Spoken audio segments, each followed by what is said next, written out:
I'd like to call the February 18th regular board meeting of the Marshalltown School Board to order. Welcome to all of you who are with us this evening, and welcome to those of us who will be watching us on delayed broadcast.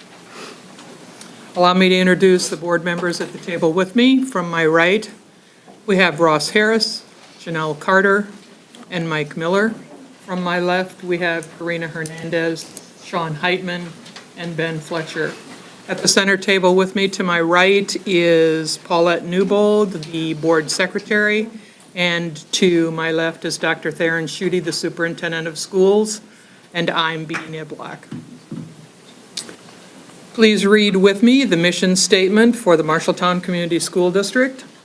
We develop learners who have the knowledge, skills, and positive mindset to successfully pursue a meaningful future through personalized learning experiences.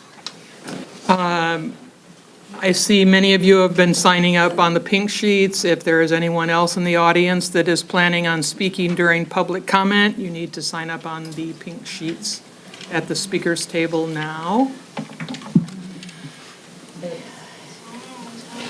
Where it says agenda item?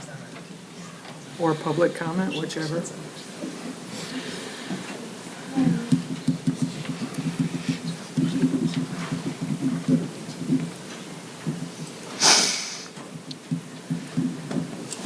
Anyone else?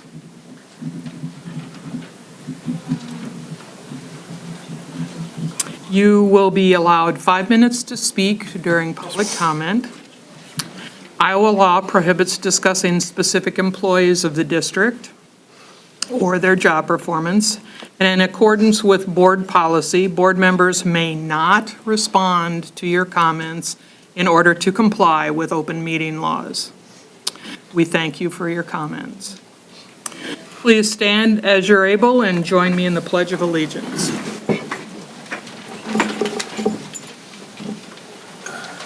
I pledge allegiance to the flag of the United States of America and to the republic for which it stands, one nation, under God, indivisible, with liberty and justice for all.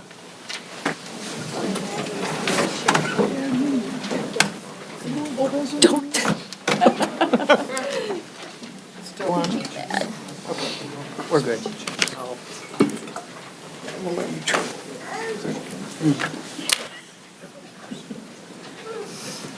Are there any changes in the agenda? I have one. Okay.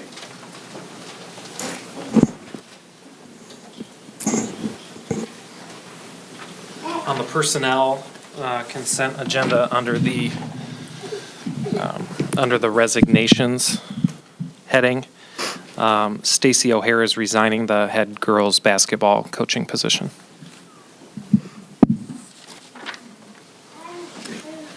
May I have a motion to approve the amended agenda? So moved. Second. Carter Harris, all in favor signify by saying aye. Aye. Opposed, the same.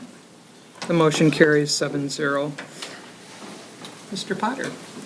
Okay, well, the first in that is going to honor Nicole.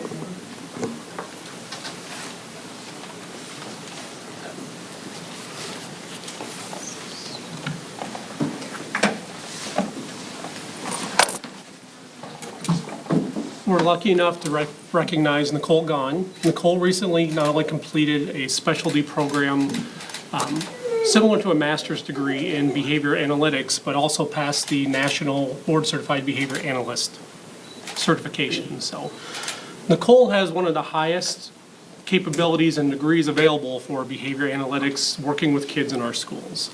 It's a very major accomplishment. Very few people in school districts have this degree. So we're real excited Nicole's with us and able to apply that work. Would you like to tell us about your degree and what you're able to do now with that degree? Sure. I currently work as a behavior strategist, and my position won't change a lot, more so just the knowledge I have. I work with kids who are in special education and have behavior needs, either through like the conduct disorder type of behavior needs, or kids who have significant disabilities, such as our more severe and profound population with like such as severe autism or Down syndrome, that their disabilities impact their behavior. So I work with a wide array. I work with preschool all the way up to high school students. So I do assessments, behavior analytic assessments, to determine kind of why the behavior is happening. I write up plans that will address those and teach teachers how to run those plans and help develop that. So I'm excited to be in the district working with the wider range of kids that I do. We thank you for continuing your education and receiving that certification. And I just want to say,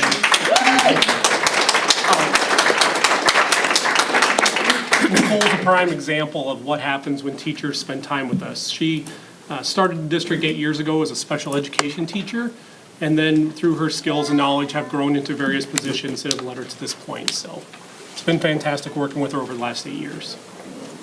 Nicole, we have a certificate of recognition for you. Congratulations. We're very proud of your accomplishment.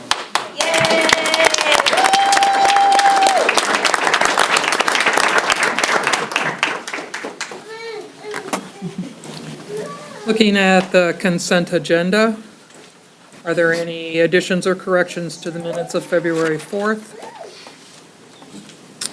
February 6th? Are there any items of note?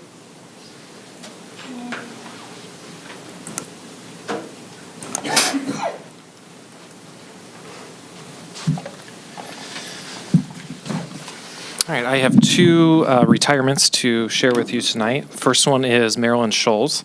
She's retiring after 25 years of service to our district. From 1994 to 99, Marilyn served as a paraeducator at Franklin Elementary.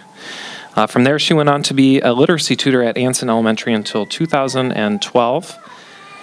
Marilyn has most recently held the position of Level 2 and 3 Special Education Paraprofessional at Franklin Elementary. And then Darlene Gilliland is retiring after 26 years of service to our district, all of which were in various roles in our food service department. Darlene is also a member of the School Nutrition Association and is a veteran of the U.S. Army. Thank you. Looking at interagency agreements and contracts, are there any questions from the board? Please note that we have 4 students out. 1 gen ed and 3 special ed. In open enrollments for the next calendar year, we have 2 in and 11 out. Are there any items of note on the bills? You will note in this month's list and next month's that we are paying some tuition expenses to other districts. It's that time of year, so. Any questions for Paulette on the finance report? Yeah. There's no, you've given like the fund balances, but you haven't given any analysis on whether those fund balances are where you think they ought to be at this point of the year. Can you give some commentary on if you think the financials are where you think they should be? Yes, and I usually look at the general fund expenditure summary to kind of gauge that, because what happens at the end of the year, our teacher contracts are paid out over the months of September through August. And so our year end is on June 30th. So we have a big accrual that we do at the end of the year on June 30th. So our fund balance changes a lot right at the end of the year. So what I like to look at, especially on the general fund, is where we're at percentage-wise as a percent of our budget. That is actually more telling to me. So you can see on the general fund expense summary that through January, we have spent 41.8% of our general fund budget. And you might say, okay, through January, that's over 50% of the year. Why is it only 41%? And that is exactly because we have to accrue all of those July and August expenses at the end of June. Last year at this time, we had spent about 44% of our general fund budget, and the year prior to that, about 42%. So yes, we are right where I would like to see us to be. Okay, thank you. Would you like to give information on project research? Yeah, there's approval of a pilot study or research project. Essentially, we're partnered with an organization called Really Great Reading that basically provides diagnostic tools.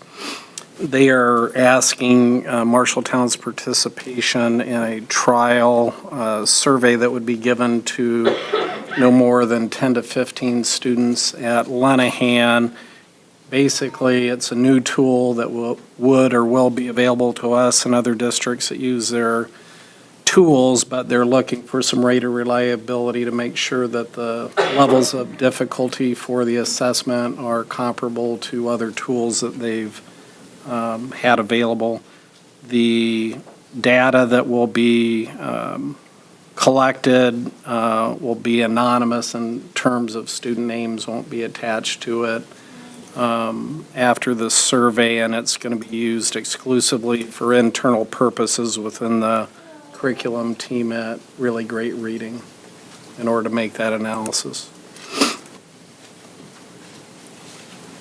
So the data use is for Really Great Reading? Yes, it's going to, our student surveys will be combined with other surveys from partner schools across the country in order for them to do their analysis. Okay. Any other questions on the research project? May I have a motion to approve the consent agenda? So moved. Second. Miller Carter. All in favor signify by saying aye. Aye. Opposed, the same. Abstentions? I absent. Thank you. The motion carries 601. Did you get? Green.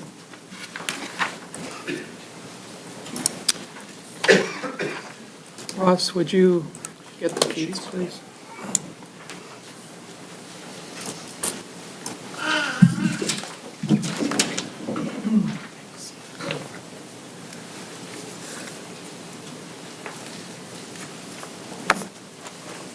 Do I assume that all of you who signed up would like to speak during the agenda item later in the agenda, or are you wishing to speak now during public comment? Personally, I'd like to speak after we hear about the new plan for clinchers. If you would like to speak now, why don't you come up?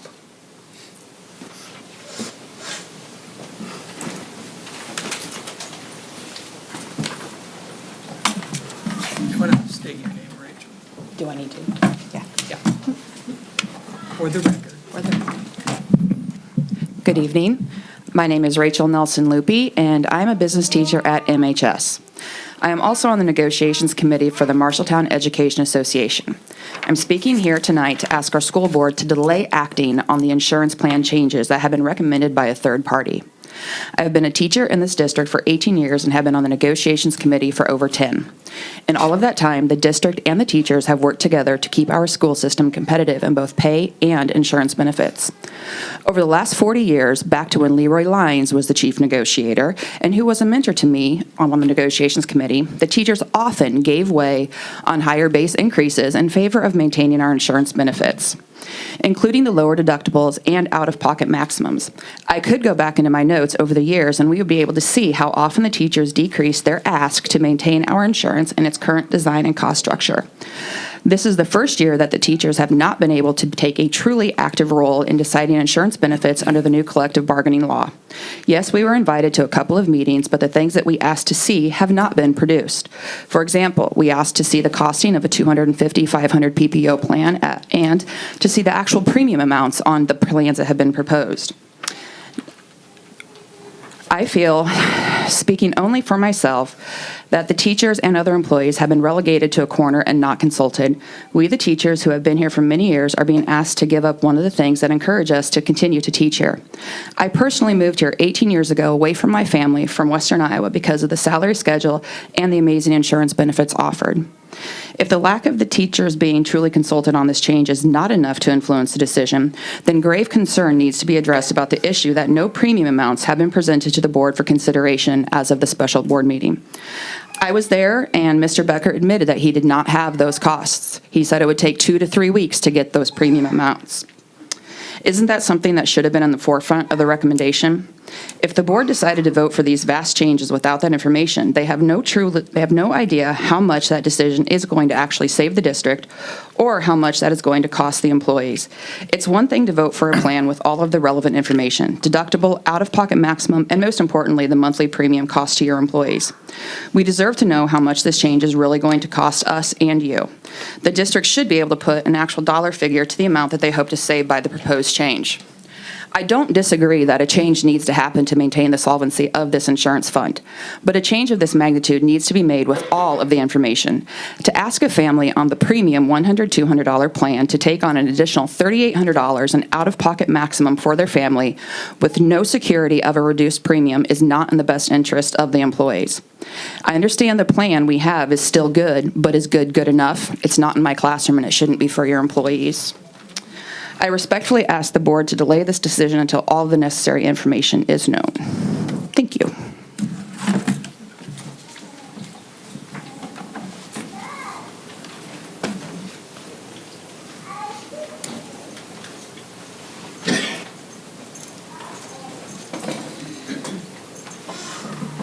Hi, my name is Angie Peenig, and I'm a third grade teacher at Franklin. Been in the district for 11, 12 years.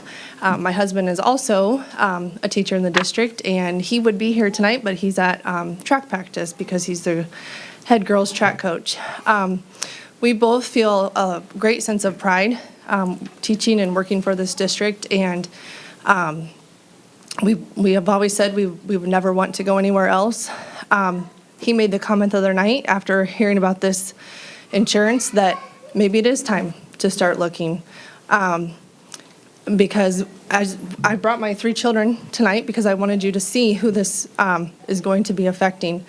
And it's very upsetting, and I really hope that you take a lot of consideration into this decision because it affects not only us, but our children, our family members as well. So thank you.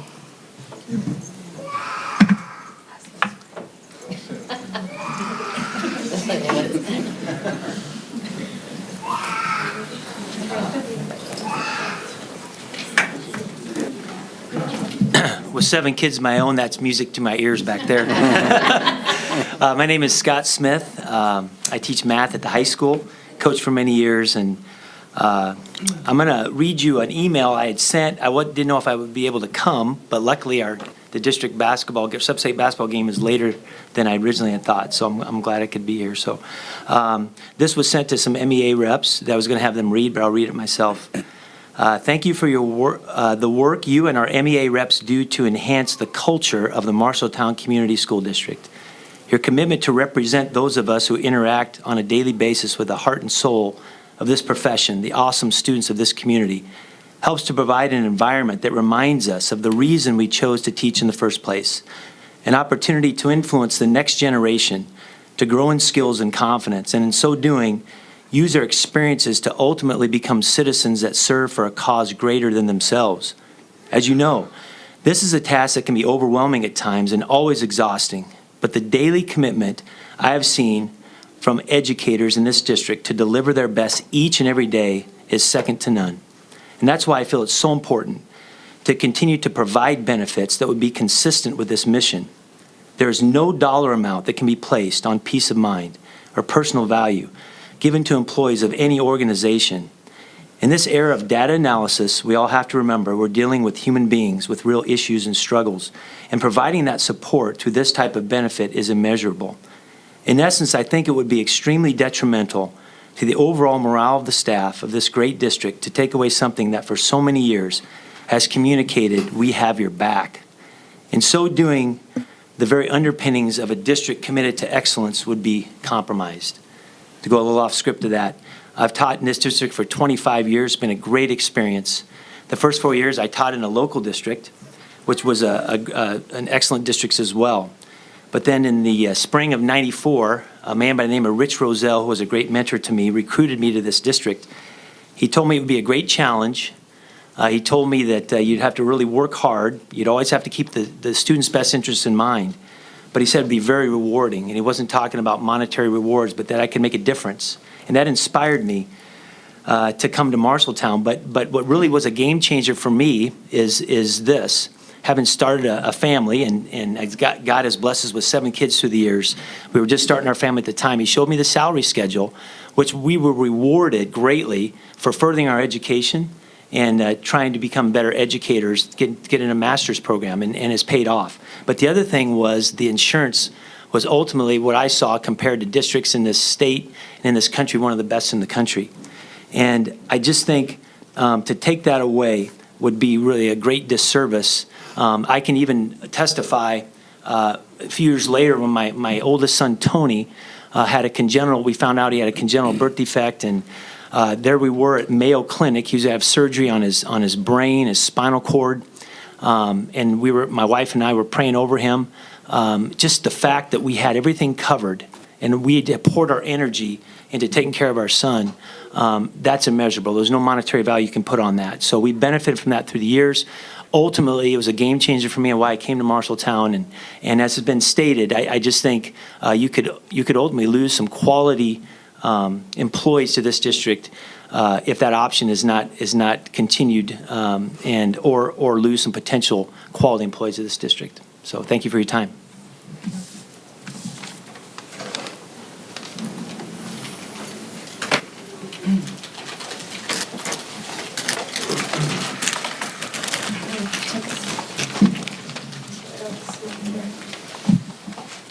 Yeah.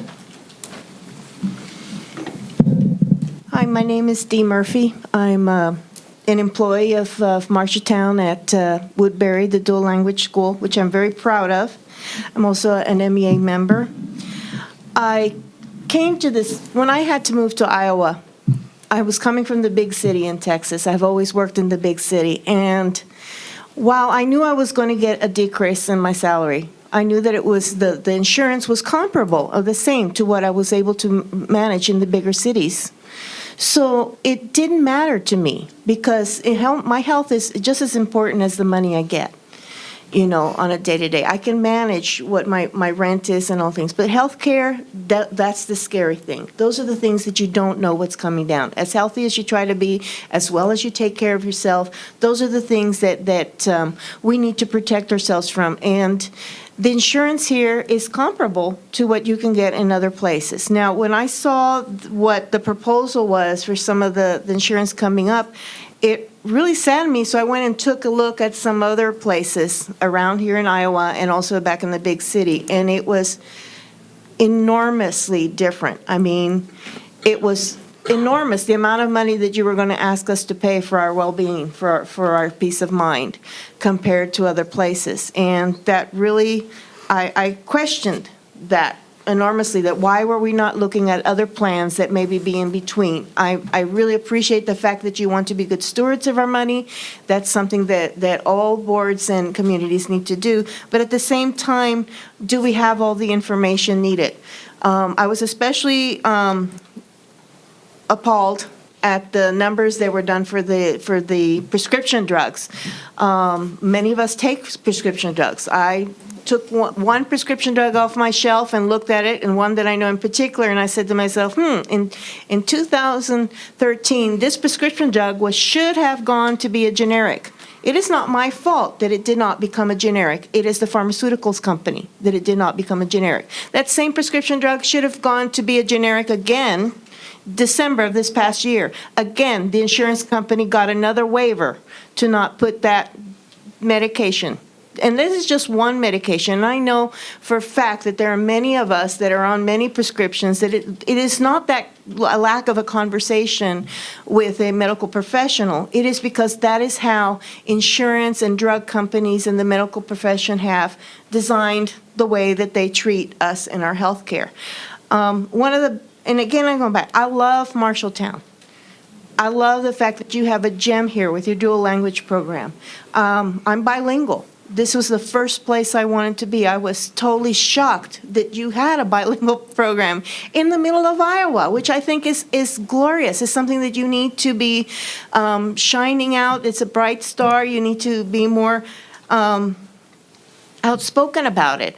And if you want to continue recruiting native Spanish speakers or people with master's degree like mine, or people who are going to get a second master's degree like I'm working on, or doctoral degrees, or people that are totally committed to this profession, to giving the very best of what they have, you need to take care of them, and take care of them where it is the most scary. And I think healthcare is it. I'm willing to take, not have those giant pay increase to live within, our means and things like that. But healthcare is something that I think we all need to get together and work on and help each other out. This is a community that helps each other out. I have been in other places with hurricanes and other things, but to see how Marshalltown came together in the face of adversity this past summer, again, blew me away. So I know that this is something that perhaps you need to stop, slow down, take a good look at this, check those numbers. I would like to see what are the real numbers. It just puzzles me why we're even discussing this today without even looking to see how much you are going to be charging me on a monthly basis. Which plan did you choose to go on? And what is the final decision? It also puzzles me that you haven't looked at any in-between plans, or that there hasn't been any ongoing discussion with your employees, the people that make this community and this school district work and function. So, thank you. Thank you so much. Galen, let's go. Oh, my goodness. I know, sweetheart. Come on.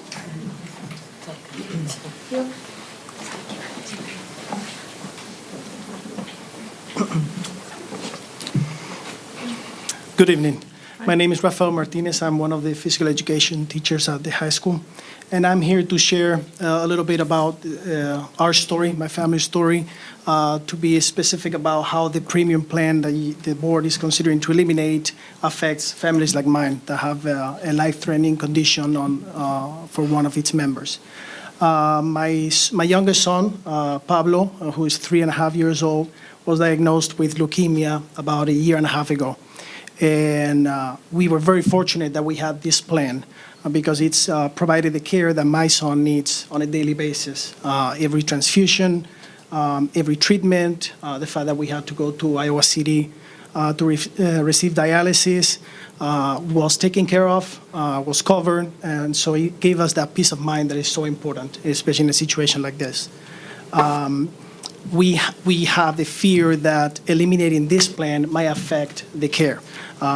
We are worried about the financial aspect, of course, going from a maximum of $200 to $4,000, which is a number that we will likely reach within 1 or 2 months of his treatment. Is concerning, but it's also more concerning the fact that we have some doubts on what is going to happen. And I feel that we don't have enough information to feel good about the possible plans that are available for us. So for that reason, I hope that you will consider first getting all the information that you can gather before you decide whether eliminating the plan or not. Because I fear that this is a decision based too much on the money part and not so much on the benefits that we have available from the district.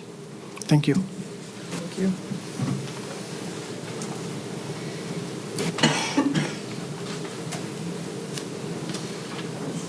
Someone asked if they could still sign up. I didn't know if that was on or not.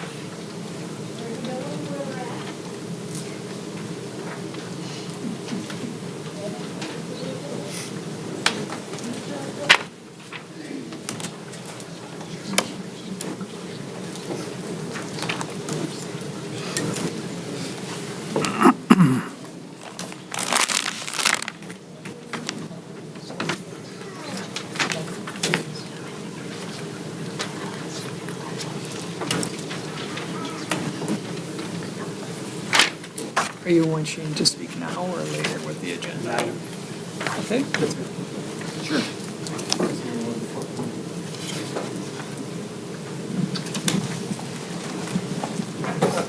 Good evening. I'm Chad Pedig. Teach science at the high school, boys cross country coach, girls track coach. I believe you met my wife a little while ago. One of my concerns, and I've heard from several others, is the change in the deductible. My son was born a month premature, and he's had 3 tough years of medical issues ever since. Underdeveloped lungs. He doesn't get colds. He seems to get pneumonia. He's had 2 life flights from Marshalltown to Blank Children's Hospital. He was diagnosed with aspirating while eating when he was a year and a half, so he's had a G-tube for a year and a half. He is cleared to start swallowing again, and so we're working on that. But right now he receives $2,000 worth of medical supplies a month. And when I look at the new deductible, that's almost, that's 2 months worth of of lost income, really is what it is for us if we have to pay that $4,000 deductible for the family plan, or $2,000 for the family plan. And that's really scares us. My wife talked about how proud we are of Marshalltown. When I was looking for teaching jobs 16 years ago, I wanted a community, and Marshalltown was it. I wanted a school district that was centered in the community. I didn't want to teach in one community, live in another. That can often end up when you live in big cities, and Marshalltown fit that. I met my wife here. We decided to stay and start our family here, and it's been a great place. We've never ever had any complaints. But right now, the uncertainty really has us nervous, and I just would ask that you guys would think about that, explore. I know you'll do your best to explore all options, but his is a case that I really felt you should hear, because that, like I said, that's almost 2 months or a month and a half of basically no income for us if we have to pay that full deductible when those medical supplies come. That month of July. I know he's a rare case, but he is one, and the one thing that we've always been proud about is I've always told her Marshalltown takes care of us. Whenever things get tough around here, and there's a new initiative, and we feel like we're getting beat up over something, I always tell her, you know what, we're able to take care of our family here, and right now we're pretty nervous about that. So I just ask that you consider that as you explore these options. Thank you. Thank you. Others to speak now? Anita? Sorry, I'm very nervous, but I'm Nita Ringenberg, and I teach at Miller Middle School. I've been there for 10 years. I was raised in Marshalltown, and I actually worked for me for not for total 6 years, but 6 years prior as I was going to college, and as a paraeducator for a level 3 program. And that's what inspired me to become a teacher, because, if just to see those kids grow, it was meaningful to me.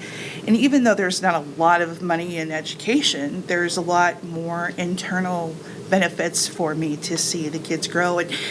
And it's been my pleasure for 10 years to raise 10 different generations in the classroom.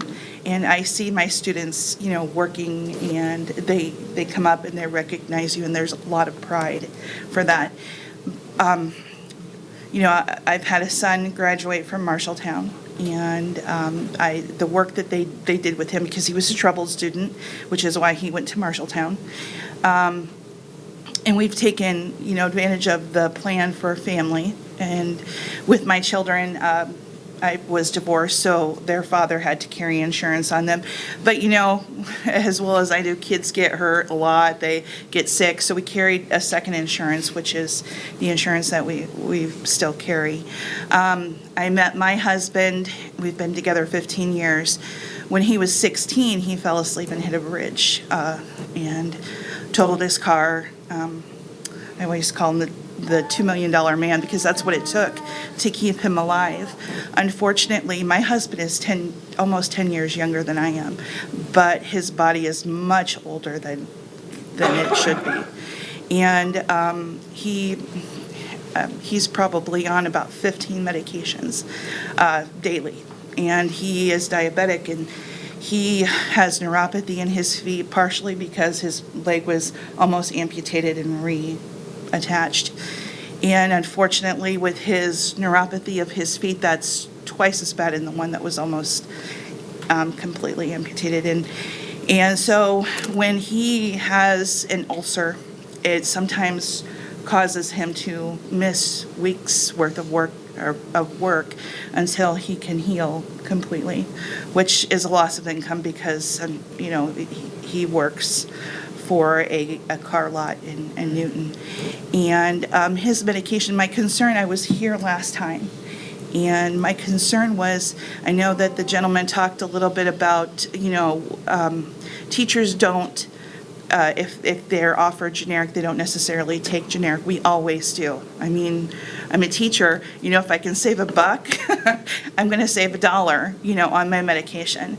I know that there was, some talk about the name brand medication. Up until last year, just for the insulin that he has to have was $120 a month. That's not the diabetic testing strips. That's not how much it costs us to purchase, any of the supplies that it takes, because sometimes if his socks turn crooked in his shoe and he can't feel it, he develops an ulcer.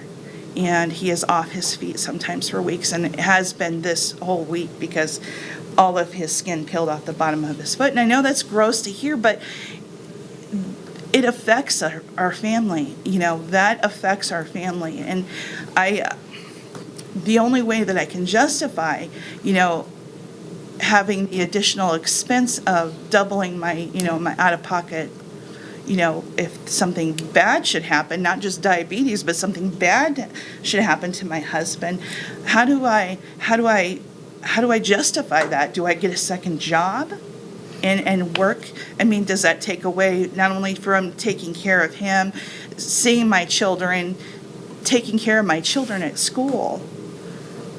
I'm really worried. And I know that we have had a great relationship, the MEA, with the school board. I hope that continues. I just want you to know that this really affects us in a deep level, and I hope that you hear our concerns and that, we can come to some kind of consensus, some sort of agreement on what's going to work best for your teachers, because we are dedicated to the students of Marshalltown, and we hope that you are going to be dedicated to us as well. Thank you. Any others at this time? I'll go ahead and speak. I didn't know everybody was going to talk about the same thing I was going to talk about, so I might as well get it out there. Hi, my name is Mark McDougall. My wife would be up here talking, but she is sick. I'm sick too, but I'm meaner than she is. She teaches at Fisher and Franklin, and she loves this job. She loves the kids. We were astounded at the magnitude of the proposed change in medical that you had proposed. If you feel like you need to raise it a little bit because the money is tight or whatever, I can see that. But the level of difference between what we were paying and what's projected is amazing to us. And what's really concerning to me is teacher salary and benefits are paid from pots. Property taxes and people's taxes that they pay into the state. Our country ostensibly is doing great. I just saw our illustrious president talk about it today. Yeah, unemployment is down around 4%, and that's true of here in Marshalltown too. Property values are appreciating, so there's more money coming in from property taxes. More people are employed, so they're paying more income taxes. We should be flush with funds. I don't understand what is the problem. And it makes me nervous what's going to happen when we go over the top of this hill that we're at and start going down into the next recession, because that's inevitably what happens. Are we going to get gouged even worse at that point? Up to this point, we've been frozen in pay for the last 2 years, which in effect, if you include inflation, is a decrease in pay. On top of that, to hit us with a insurance cost of this magnitude, it's almost kind of like a slap in the face to me. I mean, I really don't understand it. My wife, she works real hard. There was a need for an ELL specialty education that she had to take last year. It cost $4,000, and she happily did that. She took all the classes and it was a half a master's worth of stuff. And she's putting it to work. She's doing a great job. She loves the kids love her, everything's going great. What is going on that we would need to do something like this? We will have to think about, as other teachers have talked about, maybe going to another district.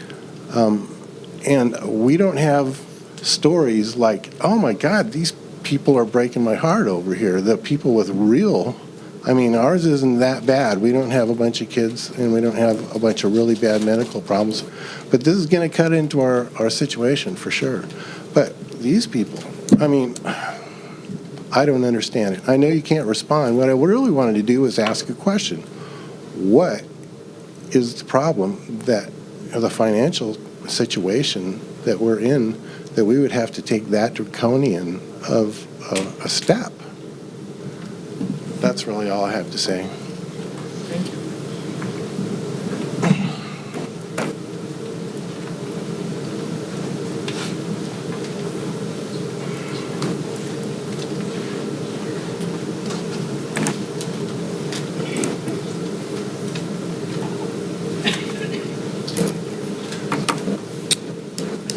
Are we done for now? If you haven't signed up, anyway. Do it right now and speak right now. I'm sorry, and I'm not dressed at all to be up here. Come I'm sign. Kathy Ferguson, come and sign first. this is my second year of retirement from Marshalltown. I'm sorry.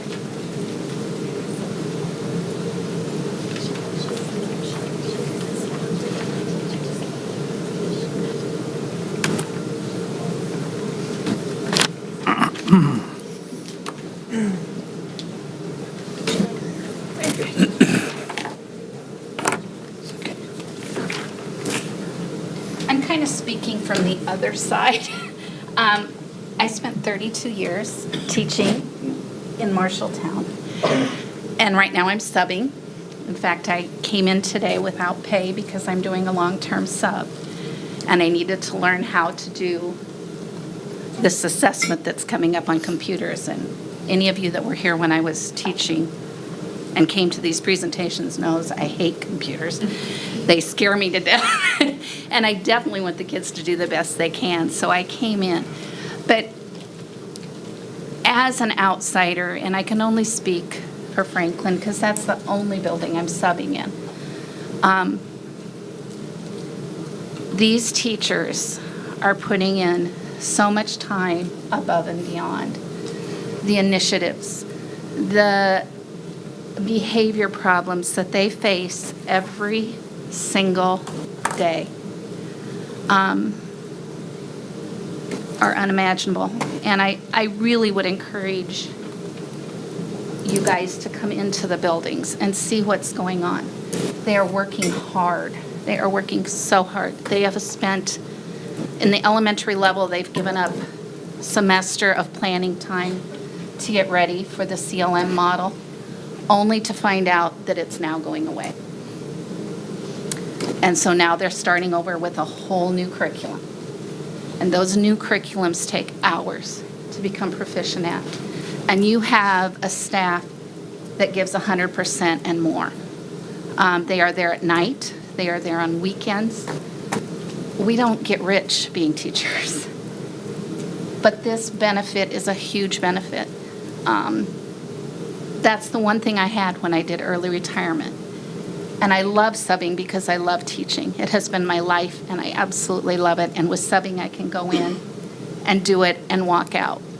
I don't have to do all the data collection they have to do, and I don't have to do all the new curriculums, and I don't have to do the plans. But I get to do what I love. These people love what they're doing, or else they wouldn't be here. And I really hope you will reconsider. Insurance is huge. It's a huge benefit you can give them for all of their hard work.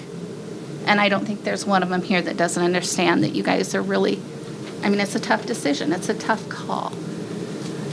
But I ask that you really look over it and realize these people are not 8 to 4 people. Good teachers can't be 8 to 4. They give up their summers. They're doing summer school. It's above and beyond. So anyway, I love my 32 years teaching. I love my 2 years that I've been subbing, and I thank all of you. But please just reconsider making it more equitable than what it's looking at right now. Thank you.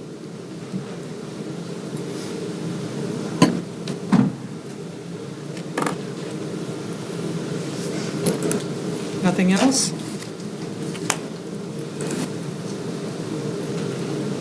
Amy, bring your team and come enlighten us.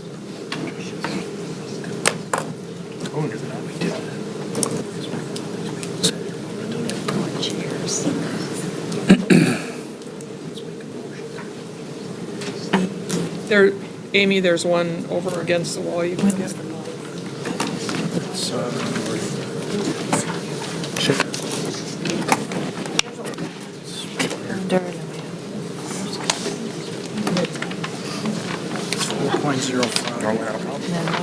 You want to get these two right here? 0.02.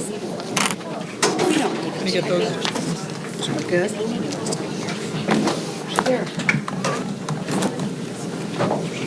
Can we change the order? Yeah.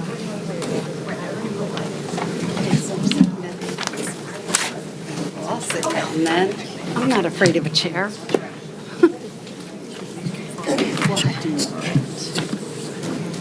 No. Right. Thank you for having us. I'm Amy Williams, principal at Hoagland Elementary School. And I have with me Abby Hand, teaches 3rd grade. Sarah Nichols teaches Title I reading. Amy Pollard, kindergarten. Laura Eberly, 1st grade. Lacey Moore, instructional coach. And Heather Stanley's here on the end, and she is an ELL teacher. This is a small representation of our leadership team, and we're here this evening to share just some of the highlights of what's been happening at Hoagland. I know your meeting is lengthy tonight, so we'll try to keep things compacted and keep it relatively short. So, If you hear the gong, that means you're done. how about applaud us? One of the things that we have seen, and it's right back there behind Dr. Schutte and Ben Fletcher, is the words Bobcat Ready. And that is dealing with college and career readiness. And so we've, through our professional development, through our Mondays, we've talked a lot about what are we doing in the elementary schools to make our students Bobcat ready and to give them experiences. So in Iowa, students who are considered college and career ready have successfully achieved proficiency in essential content knowledge, acquired practical transition skills, developed key learning skills and cognitive strategies, built a strong foundation of self-understanding and engagement strategies. So we think of all of those things and how do we help promote that within an elementary school.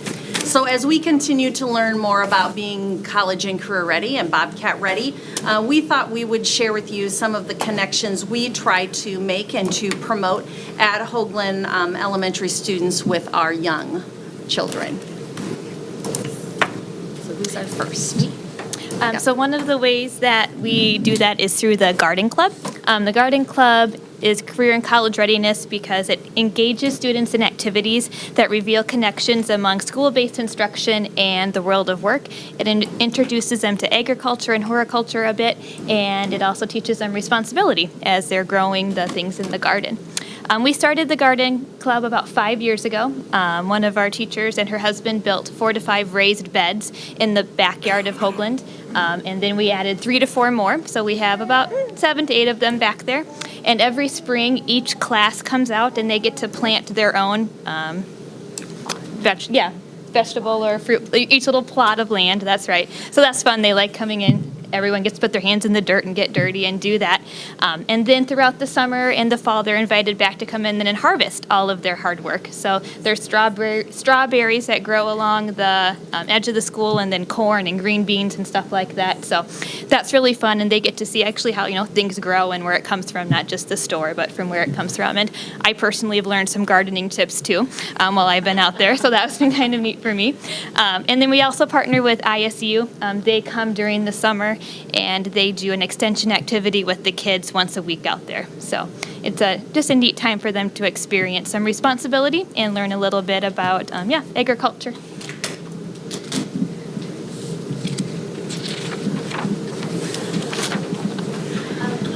Cafe Hoagland is another activity that we did just last week after rescheduling 3 different times for snow days, but we got it in.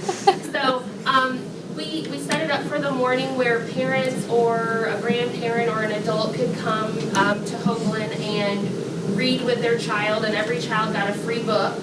And we had it set up where the parents could get a little pastry and a cup of coffee and go to the child's classroom with them. And we had about 74 adults join us last week, which was really exciting. And we hope to keep doing it maybe again in April and May and keep promoting that initiative. And while the parents are in the classrooms with students, they're encouraged to ask questions of their children to help support their comprehension. And that supports proficiency in essential content knowledge through literacy development, and students develop the knowledge and skills associated with college and career readiness within the Iowa Core. So that's something fun that Hoagland had done a few years ago, and we decided to bring it back and hopefully keep it going.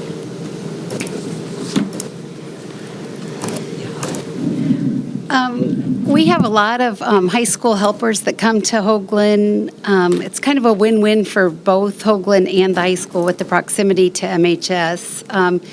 Right now, we have about 20 to 30 high school kids that come every day of the week, not that many every day, obviously, but they're working on, the high school kids are working on their National Honor Society volunteer hours or Silver Cord hours. And what they're doing there is we have a 1,000,000-minute reading goal at Hoagland, and so they come and read with our students. They're in all different classrooms reading with kids. It's also kids from one of the high school classrooms that has a early childhood education class and with the consumer sciences department, that kids that are interested in maybe a career in that, and so they get to have an opportunity to kind of have some career exploration. It also ties in nicely with the mission statement we just read, with being productive and engaged citizens, with the high school kids being able to come over and work with the younger kids. It's a nice tie-in that allows for some leadership roles for the older kids. It's nice for the younger kids because they get to see the high school kids coming over to the elementary school every day, and the older kids do a really nice job of just being really good leaders and role models for the younger kids. And they tend to kind of pair up and buddy up with the younger kids. It gives them someone to depend on and look up to. And then we have a lot of kids, too, that are Big Brothers and Big Sisters for the kids. And then a lot of those same kids have volunteered at our family reading night and our STEAM night that we've had.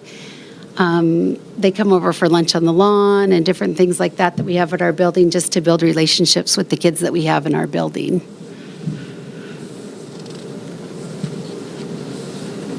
Our fourth grade teachers have read the book Leader in Me. And Is that on? I don't know if this one is either.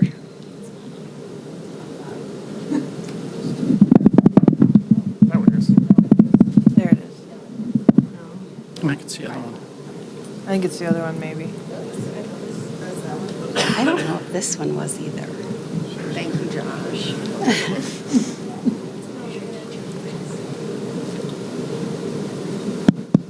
There you go. I think it's long battery.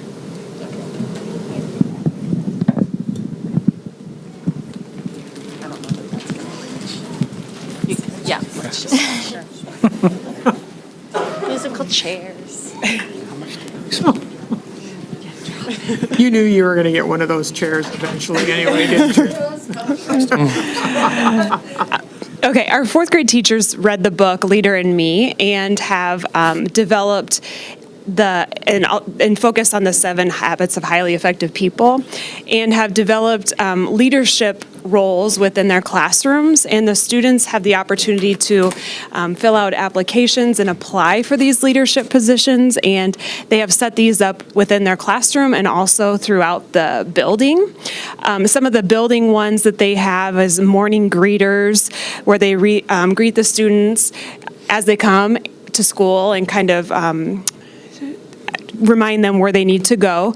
And also they count the Read a Million Minutes that was talked about earlier. And they also have a new student leader. So if we have a new student, they will kind of tell them the routines, show them around the school, and kind of develop that self-understanding and having that engagement strategies to develop the confidence within themselves to find strength within their different strengths to develop strong leaders. So within the classroom, they have daily jobs and responsibilities, and throughout this time, they will develop these throughout the building and also are role models for the rest of the students as well. So.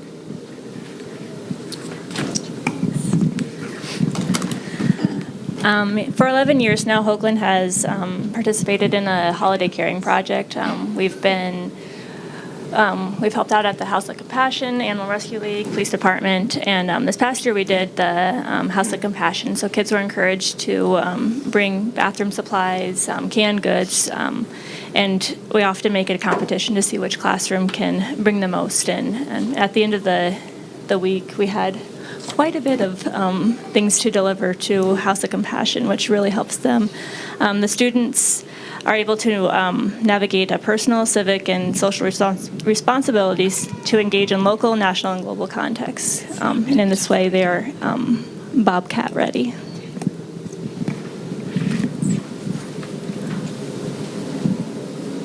And last but not least, we have Roars Assembly each quarter that all of the grade levels get to participate in planning, and we like to promote achievement with these that ties to the learning skills and cognitive strategies students need to be career and college ready. When we talk about respect, open-hearted, responsible, and safe, that ties into a strong foundation of self-understanding and engagement strategies. They need to be career and college ready. The boys and girls like to help plan these assemblies as well. Oftentimes you'll see teachers maybe dancing around a little bit or just in a more relaxed environment. And the boys and girls like to see their teachers in that environment as well.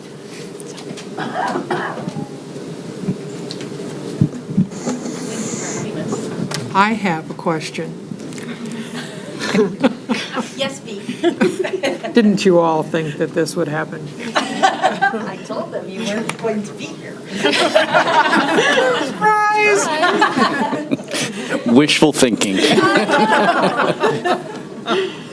I heard read a million minutes more than once, and I'm curious, Principal Williams, what are we doing to reward the million minutes read?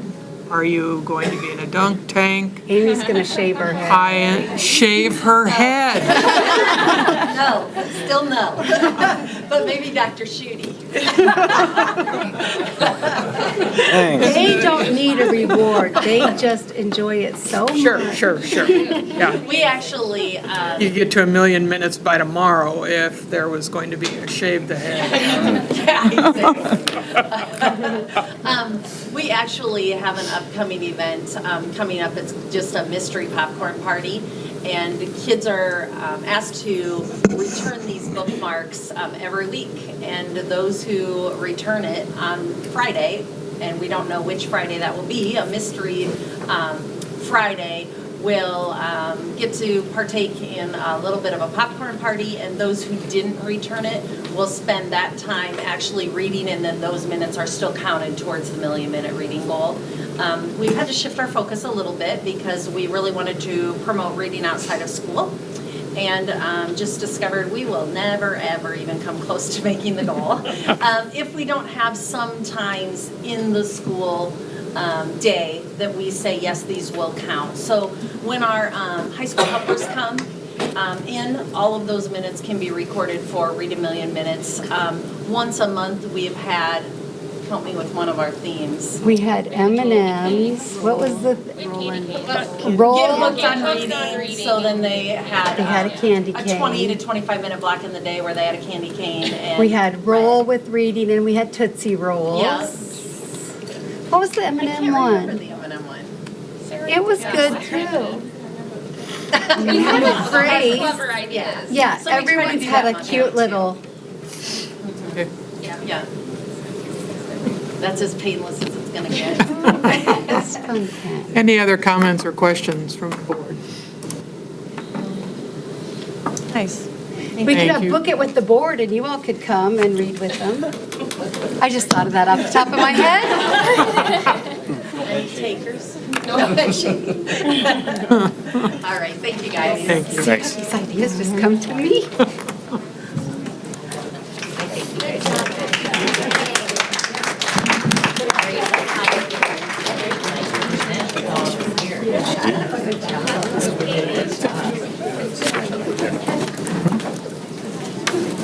Oh, Jane, you're all by yourself.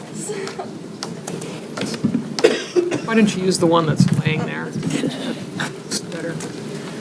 Okay, hi everyone. I have some sports updates for you today. So I don't actually have a presentation for this week, so that's last week's up there. So this past weekend was the state wrestling tournament. There were 2 Bobcats competing at this tournament, Austin Close, who's a freshman, and Bennett Hageman, who is a junior. The bowling team is also headed to state. Their tournament is this next weekend in Waterloo. The boys varsity basketball team won their game against Urbandale last Friday with a score of 52-48.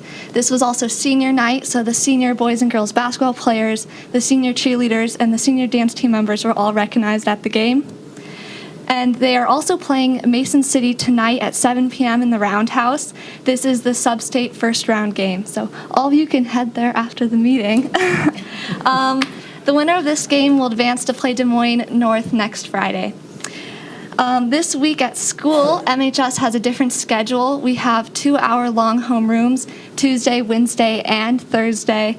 During these homerooms, ELPA testing will be going on, and then the freshmen, sophomores, and juniors will be learning about and practicing for the new form of Iowa assessments. Any questions? Before you leave, for those of you who don't know, this is Jane Ragland. She is one of 3 student board representatives. The other 2 who are not with us this evening are America Dominguez and Jocelyn Sharfnada. So they give us a report at each board meeting of things happening and coming up. Thank you.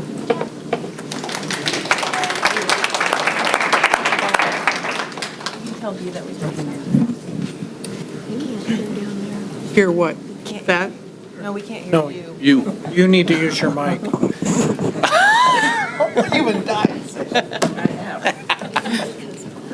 The blower's on. I think the blower is the blower on? Was that better? No. Thank you. You're welcome, Mr. Harris. That is better, yeah. Okay. We're over to you now that we've played around a bit. School calendar. So, as you're all aware, it's been an interesting and somewhat rugged winter 2019 since January on. I think what makes this year two things have made it interesting. 5 full days of school loss probably in and of itself isn't as big an issue, but the 2 things that kind of make it a big issue, especially in relationship to student contact time, is we've also lost 19 additional hours through late starts and early outs relative to heat and or cold. And then the other dynamic is that, ever since the legal start date got moved to August 23rd, lessening flexibility there, this, as the cycle goes around in the calendar where the 23rd falls on Thursdays, Fridays, and Saturdays, that further complicates things as well, because as you know, with next year's calendar, the 23rd lands on Friday, thus we're not going to start school on a Friday, but we're starting on Monday the 26th, which has a potential to push the school year out later as well. So what is provided here are basically the instructional student contact hours for all the various months.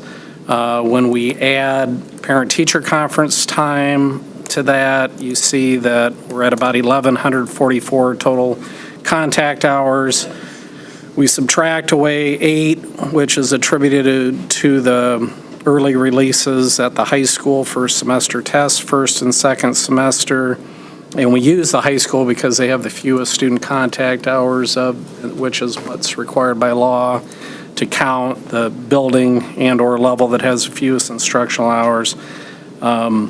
When we factor in all of the lost time from the 5 days plus the 19 hours, we wind up with basically 4.5 hours left beyond what is the minimum student contact time that you can have during the course of a year. Of course, we don't shoot for the minimum student contact time. And the other thing that always is interesting with this, whereas for students we count hours, for staff we're contracted days. So the nice thing about mirroring to the fullest extent possible student contact time with teacher contract time, it gives you the luxury of additional hours. But as I've indicated, we've consumed most of those. So what I'm recommending at this time in order to address this situation of lack of flexibility and concern relative to how late the school year may go is to simply add 3 student contact days, which would move the last student day to Friday, June 7th, but also count for 3 contract days. And then we would extend the teacher contract day by 15 minutes a day in the months of March, April, and May, which will then take care of the additional 2 contract days that are needed to be accounted for, leaving the last teacher day still at the day after the students are finished. So their last day would be Monday, June 10th.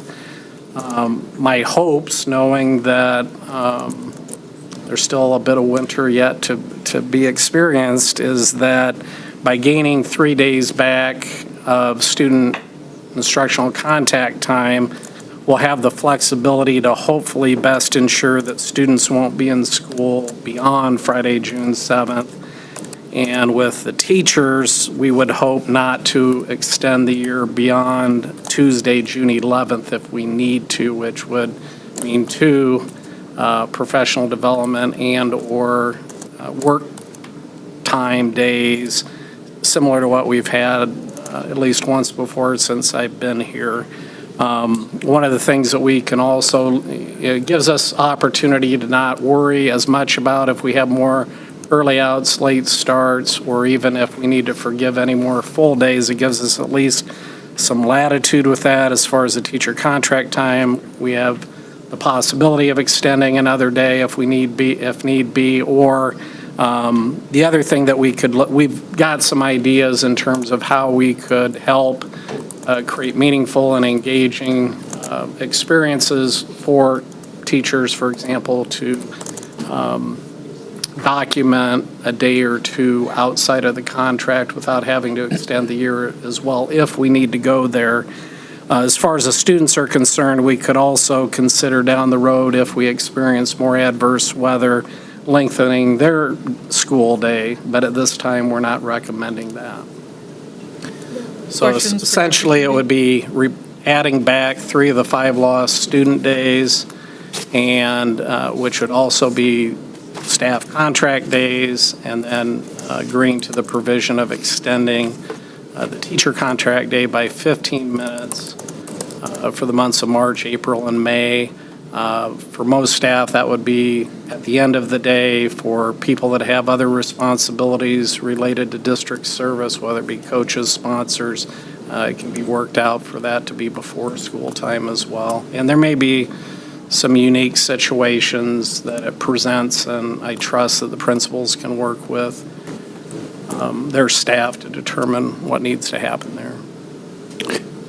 Questions? In your report to us that you sent over the weekend, you said that you talked to MEA about this and I talked principals, with MEA and they're all cool. leadership as it relates to the extended contract time, and they felt it was a good alternative to 2 of the 5 days.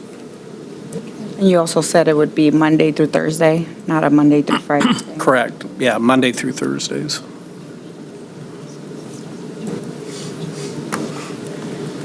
Could I see a show of hands? How many of you think that we will have 8 inches of snow Tuesday night? Just adds to the mix of what you just heard.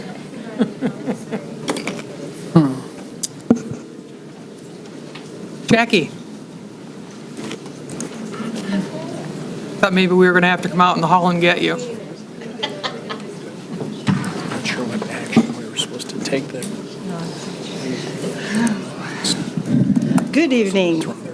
I am back to talk a little bit about the course guide, which you approved at the last, an earlier board meeting. One of the things that inadvertently happened is that we left out Intro to Criminal Justice, which is a course that we did offer this school year for 1 semester. It is taught by Captain Jones. I talked about that when I was here last time.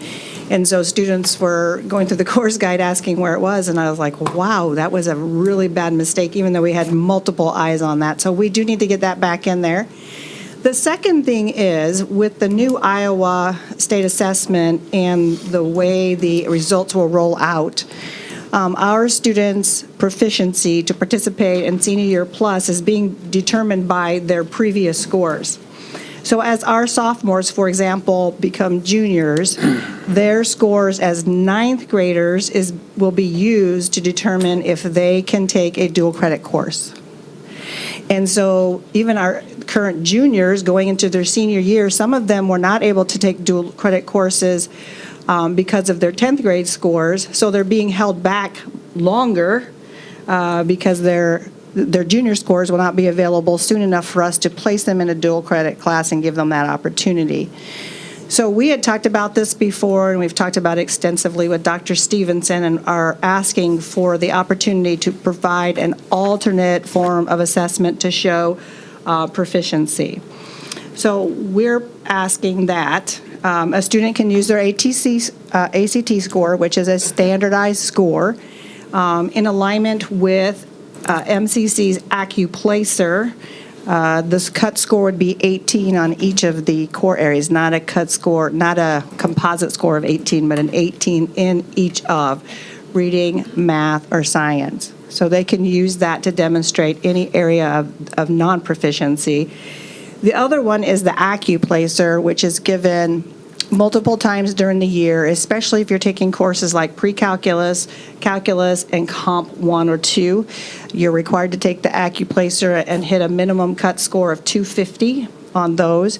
So we're asking for that same 250 in reading and math. Science is not available at the AccuPlacer. What's nice about both of these exams, students can study for them. They can take them multiple times throughout the year. The AccuPlacer is free. For those who are on free and reduced lunch, the ACT, they would have to use a waiver. They get 2 waivers. And so there's an opportunity again to take those throughout the year at any time that they want to. But we think it's a great opportunity for kids who, again, it's been over a year since they've taken the Iowa assessments, and now they're being told right now in the throes of registration, you cannot participate in senior year plus. So we're hoping that this would help to alleviate some of that stress. Questions for Jackie? No, I think this sounds like a good solution to the problem. Is this an amendment to your course guide or to the handbook? It would be to the course guide. Course guide, okay. If in the course guide there was a whole graph about ACT and AccuPlacer, and it would be a paragraph that would go right after that. Yeah, I would move to approve these changes as requested. Fletcher Hernandez, all in favor signify by saying aye. Aye. Opposed, the same. Motion carries 7-0. Thank you. Do you want to join us for the book study? I knew she was going to ask. Let's keep that chair warm. Pat, Mark. Come on, Anthony. We have a chair for you, too.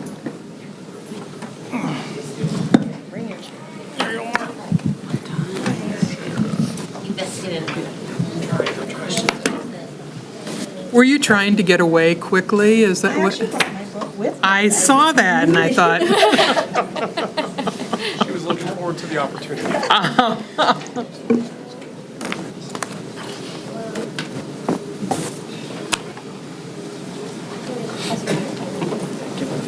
For those in the audience, during this school calendar year, the board has been reading a book called Leaders of Learning by DeFore and Marzano, and the building administrators have been joining us on a rotating basis to help in our discussion of each chapter, and you're in for the finale. It's our last chapter. We've been doing a chapter a month, or a chapter a meeting. So thus far, really the discussions have been about the who, what, where, why, and when as it relates to professional learning communities or PLCs, which have been implemented over the course of at least the past 2 years in buildings, depending on where they're at with that system, especially with the significant amount of time, attention, and funding that we've put towards professional development in this arena. We just felt it really important for the board to have more knowledge on what professional learning communities were and how they can significantly influence higher degrees of student achievement, which is our number one goal. Chapter 9 focuses on leadership and leadership's role in moving professional learning communities forward.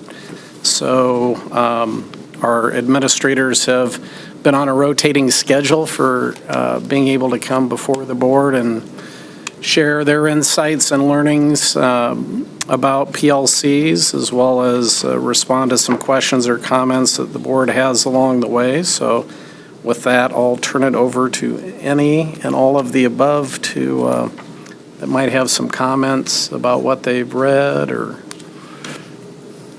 gleaned from the chapter.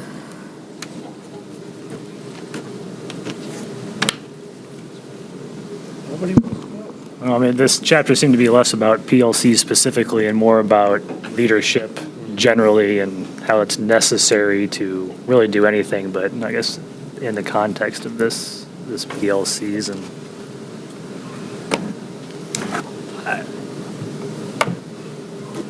what do our leaders think is probably at the heart of what it is that you do to support PLC work?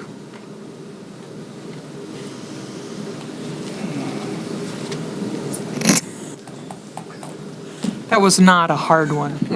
Okay.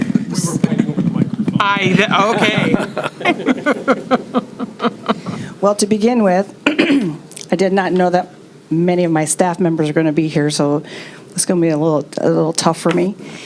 But as I read the chapter, I thought about the passion of coming to work every day. There's never a day, I don't care how hard the previous day was or how many hours I put in, that I don't love coming to my job and working with these people and creating an environment where they're safe and to try new things.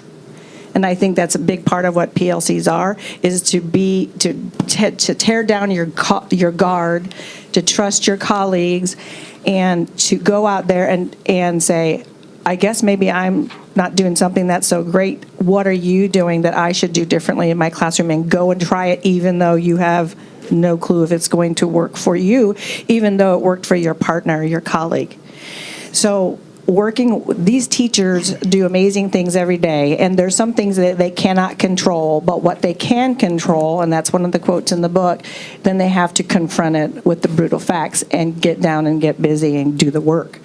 So I cannot be an effective leader with all of the people that are behind me. That's 100 different staff members, 50 paraeducators in the building, because they're the ones who are on the ground doing the work. I have to support them. I have to let them know it's okay if you made a mistake today and that strategy didn't work, get back after it, and then work with them to devise strategies that will be effective in the building. And sometimes it's taking some of their instructional time so that we can have MTSS time, and then Mother Nature just keeps throwing that white stuff down on us, and they don't get their ENRs every day, and they're like, oh, I haven't had kids to work with them on effective strategies and interventions. When am I going to give a good grade or a good score in the grade book for the parents to see how well their students are doing or not doing? So they're really conscientious about those kinds of things. So a great leader is defined by all of the people behind them, and it's creating that platform of safety for them to try new things when in the face of a lot of different adversity. Well, I'd like to echo what Jackie had to say about some staff members I have in the room. And the thing is giving them the opportunity to embrace opportunities and make mistakes. And mistakes are going to happen, but it's how they learn from those mistakes. And I think, like I told staff members before, I make mistakes every day. I just try to learn from them. And I think empowering our teachers to do what they do best, and that's what they do in the classroom, and giving them the resources necessary and having those conversations with them that they're able to do that. And, they're in the trenches every day doing what they can do in the classroom, and they do a great job.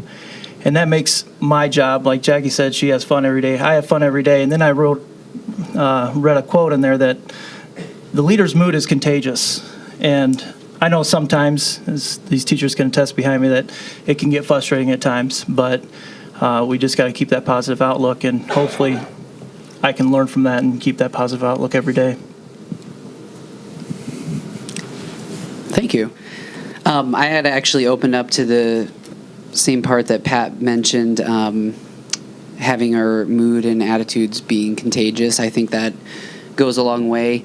I do know that, people look at me and they say, wow, you always look like you're smiling, ready to go. And behind the scenes, there's probably all kinds of crazy things going on in my mind. But a couple pages before, it talks about do not blame the kids. So having that positive mindset. But I also look at it as, the situations that I might be dealing with here and all over the place that, if I'm helping this teacher, that's not their problem to have to deal with. So just coming to work and looking at everything individually and helping each person with their own situations. And on that same page as the quote Pat talks about not citing problems, but really looking at our sphere of influence. What can we do? What are the actions we can take that impact the things around us? And then also the willingness to be personally accountable for the results. So really looking at, I look at what can I do every day that, is working yesterday, or the things that didn't work as well, and try to, see what systems can we get in place so this can change or get better, or what things are working really well. So how can we create a system around this to make sure we sustain that? So.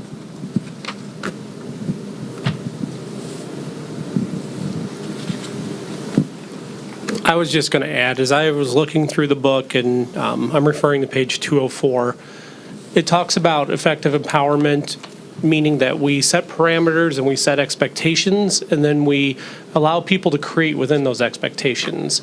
And it took my mind to thinking about the strategic plan that was put in place by the district leadership and the board especially. Those are the things that we find that are going to make a difference in kids and are important to us. And within that, we need to make sure that we're providing the staff members whatever resources and training they need so that they can understand it well enough to be creative within those parameters. So that's what was really connecting with me about this as a larger level beyond classroom to classroom, building to building. Thank you. I'd like to add to a little bit about what Jackie said, speaking about the staff in our building. So one thing that stuck out to me in this chapter, which I refer to as the love chapter, so it talks about loving what you do and loving the people you serve, whether it's your students or staff, is you don't have to be an administrator to be a leader, or sit at the board table or sit at this table here. There's a lot of leaders everywhere in our district, in all of our buildings, and a lot sitting right behind us here tonight. When I looked through a lot of the notes that I took, it was amazing when Scott Smith spoke today. So much of it resonated in what he had to say. Being driven to love the work that you do every single day, having a passion and a moral purpose behind what you do, having a genuine affection for the people that you serve, and thus feeling it's your moral imperative to help them be successful. The other thing that really stuck out to me were within the examples that they gave of professional learning communities, and whether it be districts and or schools that have used it as a vehicle to do the right work and to hold themselves accountable to it. And so you had examples like a mantra that rejected the idea that demographics determine one's destiny, or that the color of one's skin or the fact that someone lives in poverty determines what limits they have on what they can do with their lives. Taking the whatever it takes mentality, which goes beyond any type of contract or job description or what have.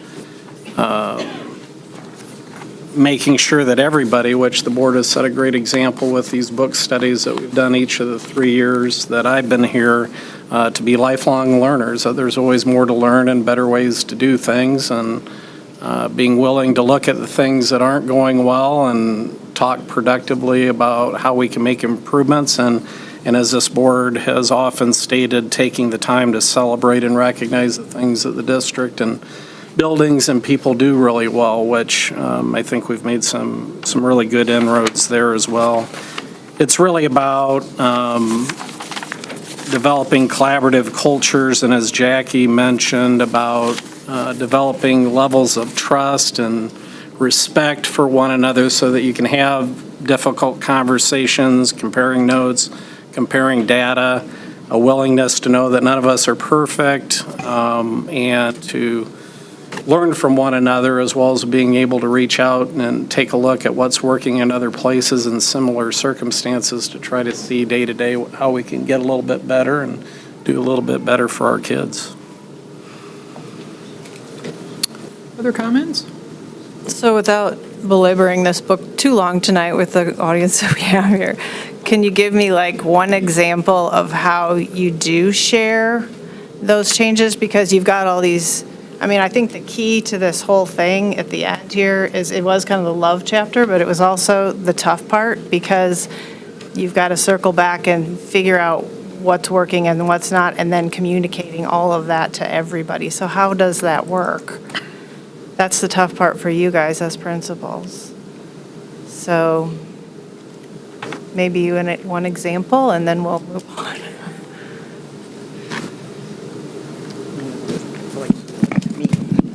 Ladies first.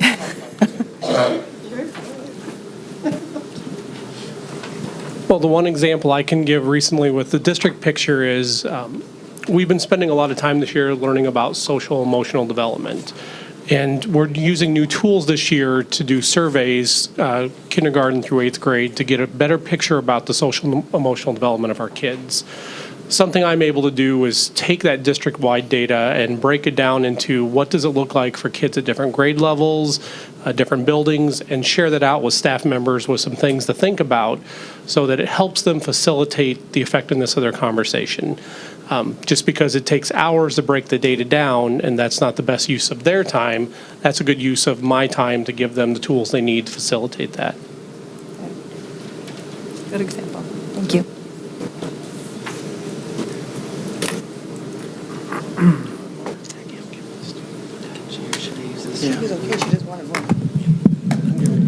All right.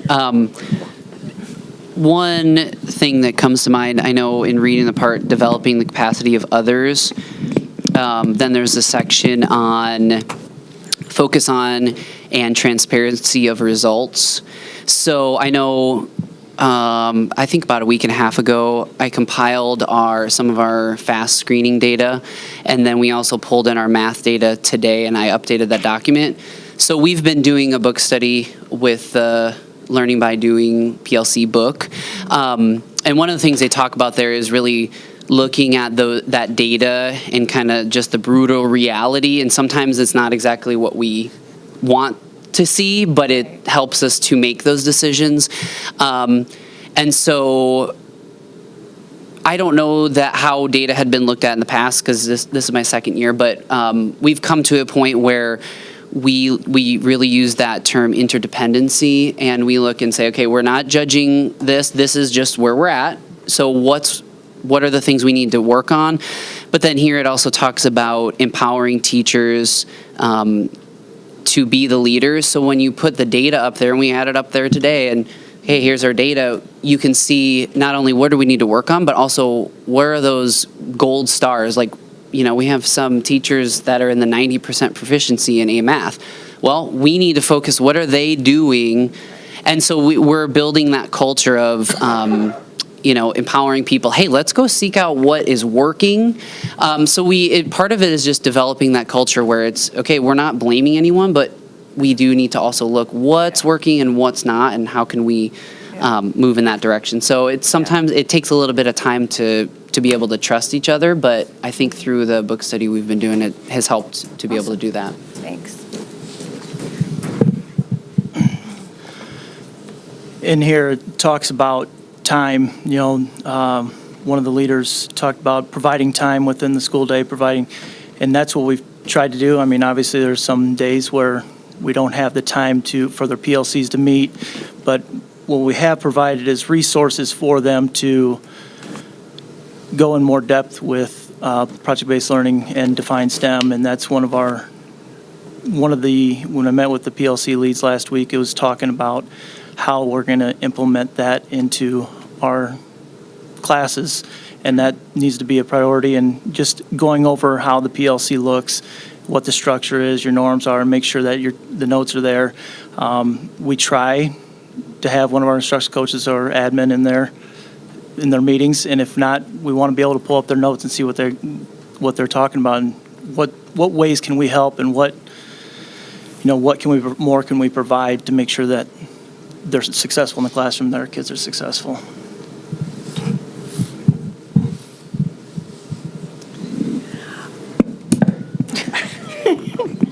I was just thinking, I hope we don't have snow on Wednesday because you're supposed to come visit us on Friday. But if we have snow on Wednesday, we have to move Elpa to Friday, and that's going to make a mess of your visits because we wouldn't have PLCs. So that's just what I was thinking.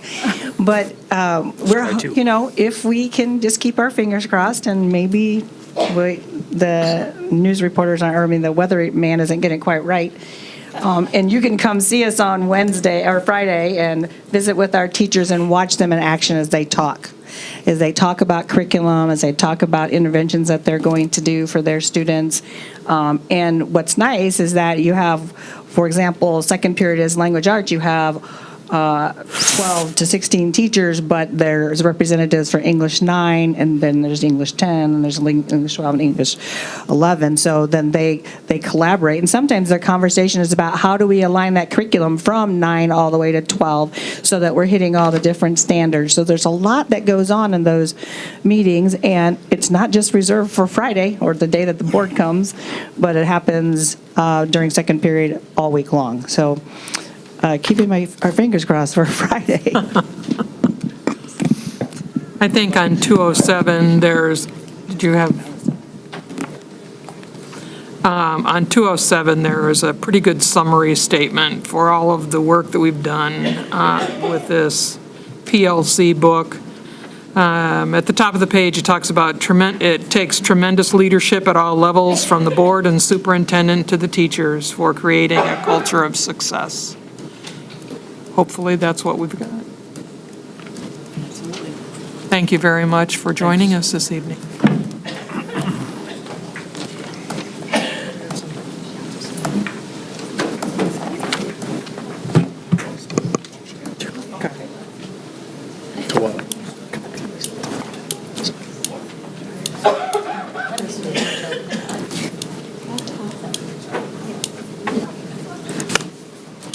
Randy, Tammy, Josh.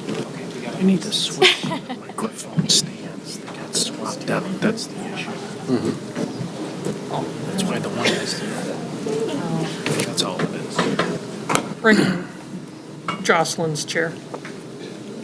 Oh, you don't need one? No, we're good. We're good. Miss Paulette wants to come over here. So I wanted my esteemed colleagues that participated in this project to have an opportunity to weigh in if needed. My esteemed colleagues. So we have a recommendation for you tonight for a time clock solution, time tracking solution. And just a little brief background here, myself, Randy, Anthony, Tammy, who is our new payroll specialist, and Josh began researching time clocks a few months ago. We initially investigated or participated in 3 separate vendor presentations from Time Clock Plus, Kronos, and Frontline.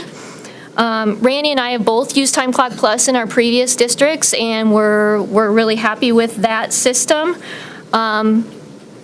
When researching time clocks about 10 years ago, when I did this in another district, the Kronos system hadn't yet been developed specifically for school districts. So we felt that it was still important to include them in the process and look at their system again. So 6 years ago, Kronos created a dedicated division for the K-12 sector. So they have made a lot of great strides. We were pleasantly surprised with their product, and also that their per employee per month fee was a little bit actually less than Time Clock Plus. The last vendor that we looked at was Frontline. We currently utilize Frontline ASOP, Absence Management System. So this is another module of their product that they have available. This is a much less expensive system, but it also doesn't have the reporting functionalities and the ease of use that we were hoping to find. So in short, honestly, any one of these systems would meet our basic needs. So we kind of started looking at a system that maybe provided something that the others didn't. And we found with the Kronos project or product, they offer an additional FMLA tracking module, which is something that could greatly benefit our district to help us with tracking that and compliance issues and such. This is an additional add-on module to their basic system. Our long-term goal is to not only have all hourly employees on the time clock system, but to eventually eliminate some of the cumbersome paper processes that we're using right now and get substitute teachers on there because we need to track their actual time worked for the Affordable Care Act. We feel that this system would help us meet some of those compliance issues that we need to work towards.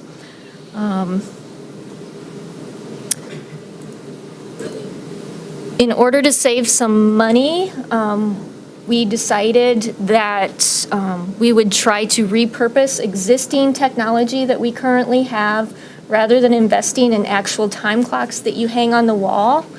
All of these solutions have mobile apps, they have computer applications, so you don't have to have the system that hangs on the wall. Those get kind of pricey.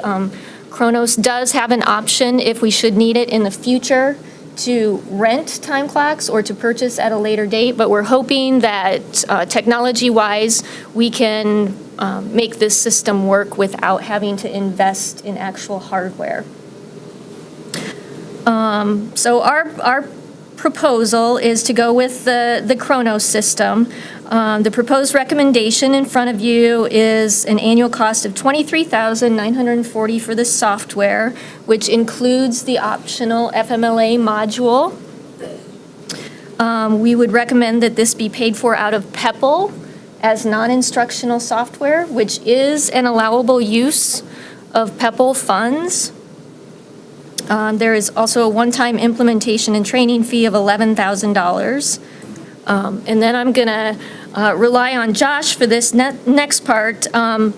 In order to make this as simple as possible for our employees, we've talked a lot about a single sign-on option.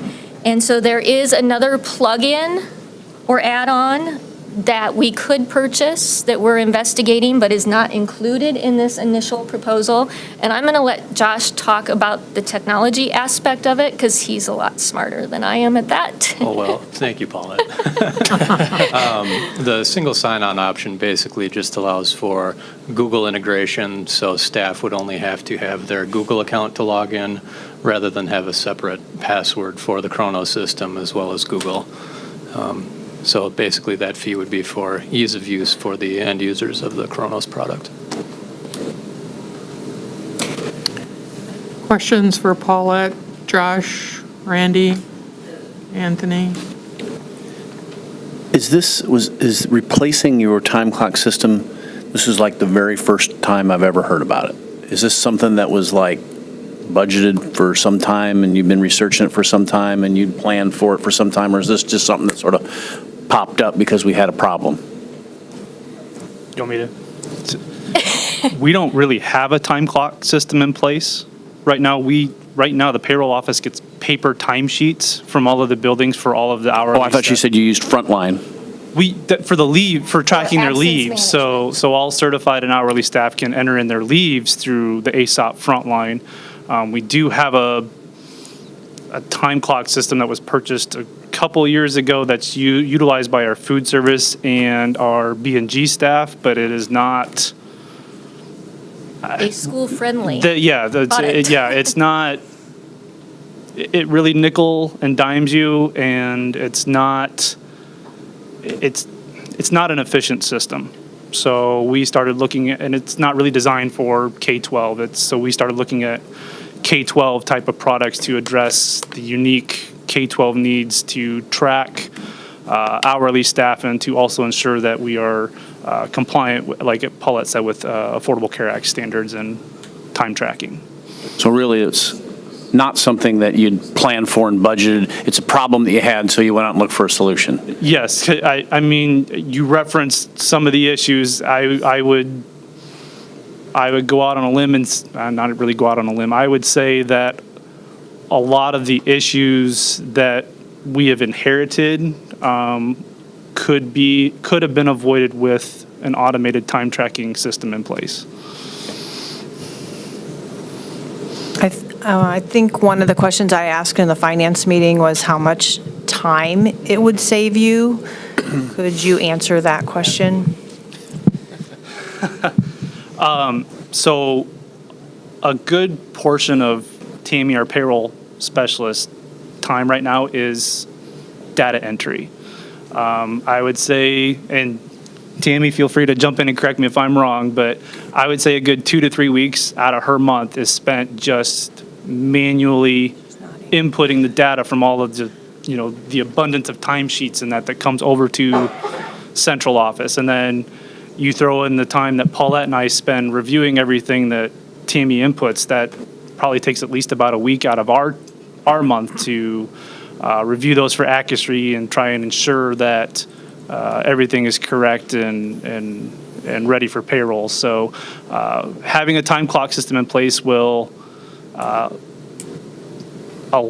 free up a good majority of our time to allow us more time to review and analyze the data and kind of ensure that things are working the way they're supposed to, rather than scrambling to just get the data entered in the first place. So what's the general use? Is this all staff for all time? Is this certain types of staff for just exception time? Is this, you want to? Under the Affordable Care Act, we are required to measure actual time worked for hourly employees. So one of the recommendations from our auditors recently is to implement an automated time tracking system and to actually track those hours worked. So it's used by just hourly employees? The intention, it will be used by hourly employees. It will be used for substitute teachers to track their actual time. And then we have in what we call ad pays. They're additional payments to all sorts of different staff in the district for meetings and things like that. Right now, it's all paper-based. So we would like to have those ad pay options within that system too. So all they would have to do is go in their mobile app and click on that ad pay, and it would be an automated process. It all goes through an approval process. This particular system we're looking at has a fairly sophisticated workflow management system. So if, for instance, somebody has a supervisor for one job that they're doing, but it's a different supervisor for a different job that they're doing, we can actually set that up so they have two different supervisors. It's... Okay. No, that answers my question. Yeah, Thanks. and we have, what we send out, 1,183 W-2s for 2018, so the recommended license is for 900 licenses. You said you want to pay for it with PEPL? Yes. So you've made a good case for why you need this. You've made a good case for how much time it will save.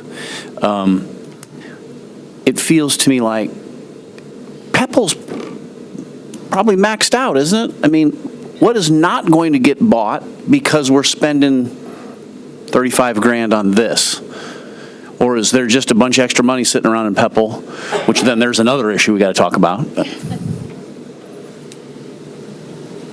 Budgetarily, in order to protect general fund resources, one of the options that a lot of districts have moved to in recent years is transferring non-instructional software out of the general fund into PEPL to alleviate the stress. I get of the that. general fund. I get that. Yep. That's not the question, though. The question is PEPL something that is like a bucket of money that is maxed out, and all of a sudden there's something else that's not going to get done because we've decided this is more important?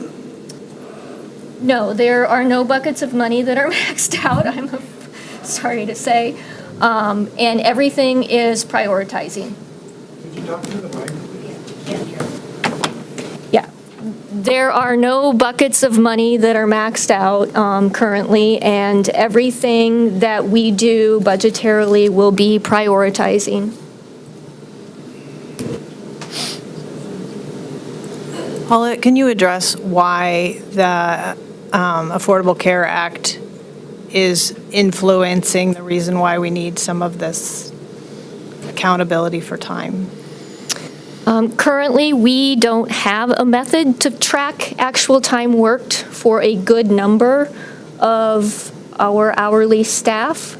And so one of the guiding parameters that has been put before us is to make sure that we are in compliance with federal laws and regulations.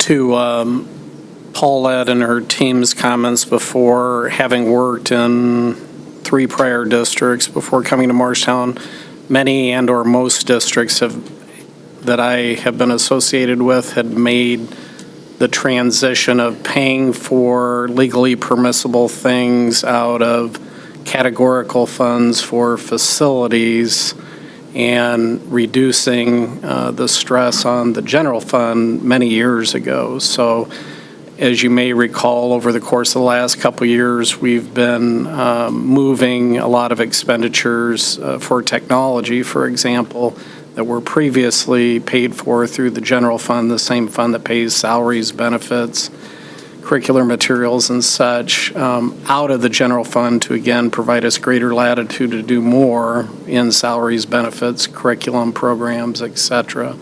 So I think it's good to be moving in that direction. Dollars spent in PEPL or out of SAVE instead of the general fund may reduce some capacity in terms of doing facilities work, but we've done quite a bit of facilities planning in the recent past. We've talked about the limitations that we have for discretionary spending in facilities as a result of both our most recent project that's now coming to fruition with Roundhouse Phase 2 and the fact that SAVE hasn't been renewed yet. Hopefully it will happen this year so that we have more capacity to do more sooner with that. But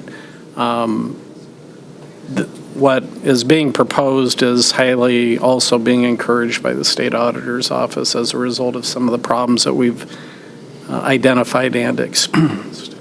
So with the findings and you taking this initiative to try to bring some efficiencies and more accuracy and less manual labor, do you foresee any other enhancements, software enhancements or tools that you'll be bringing forward, or are you there yet? One of the really interesting things with this software, with the Kronos system, was they have, and we don't have any, immediate plans of using this, but it's a safety feature. It's called check-in. And so, especially in school districts, we have certain people that move around to different buildings, our buildings and grounds, administrators. One of the safety features that they've added is this check-in. So when you enter a building, as an administrator, I could check in and say, I am at the high school right now. And then in the case of an emergency, you would have an adequate list of who all was in this building when this happened. So there's all sorts of other features, like that. Okay. But are That there? would be helpful and useful Sure. sometime down the Okay. road. But are there You're asking if there's additional anything program outside software. of? Yeah. I don't think so at this time. This is probably the elephant in the room that needed to be addressed. Okay. And so this is what we feel needed to be tackled first to alleviate a lot of the stress on our office so that we can, make things more efficient going forward and get things where they need to be and, kind of allow us to start focusing on other issues to address. So yeah, this was the big one. And this can be implemented immediately? Or is this something you're going to wait till the start of a new school year? Or?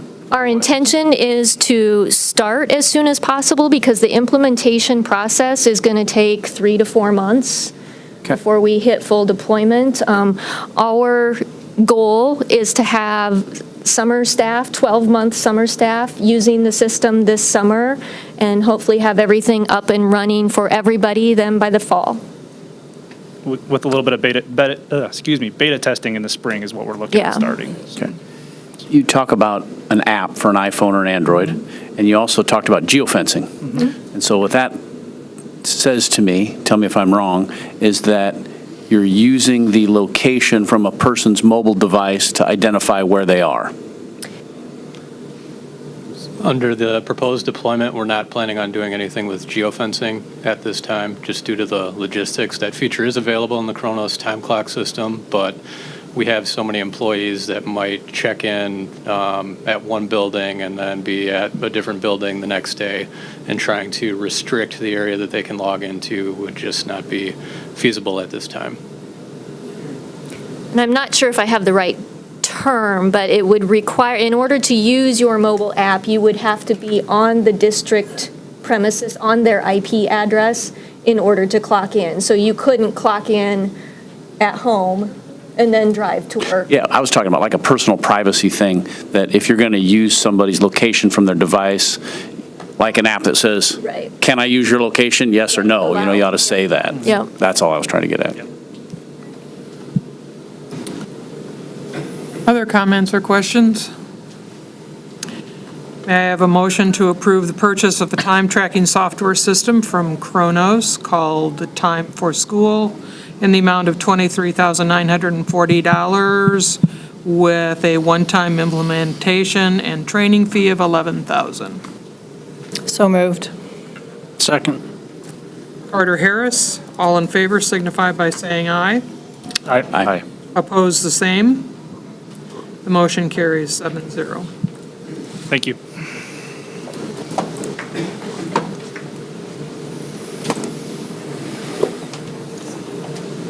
And here we are, Paula.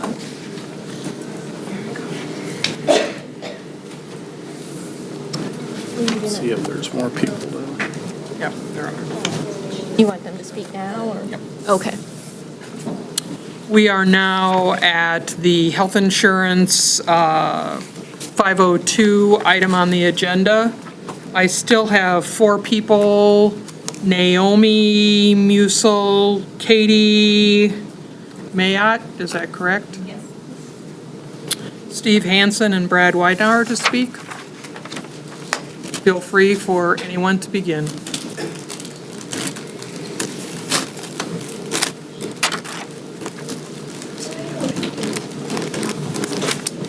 Good evening. My name is Naomi Musel, and I'm a French instructor at MHS. I'm an MEA member, and I'm a building rep. I choose to teach here, and I commute from Ames. This is important to me because the proposal increases in my HMO plan will have an impact of increased economic costs for my household family budget. While it seems like it's only $5 for office visits and $20 for specialists, should I need them, that adds up. And the increase in the out-of-pocket maximum and the deductible is also something that my family will have to plan for.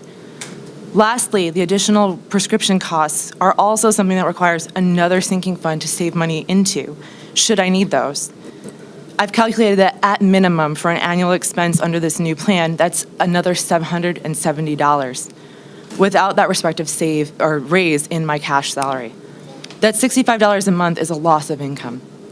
Because this is so important, I ask that a final decision wait until there's been more discussion with the association, as both parties have always worked this out in the past. I do ask also for the information about the premiums or about the missing financial that we haven't seen. I'm hopeful that a reasonable understanding will be reached that keeps Marshalltown Community School District competitive with other school districts so that we can attract and retain the best teachers. Thank you for listening. Thank you.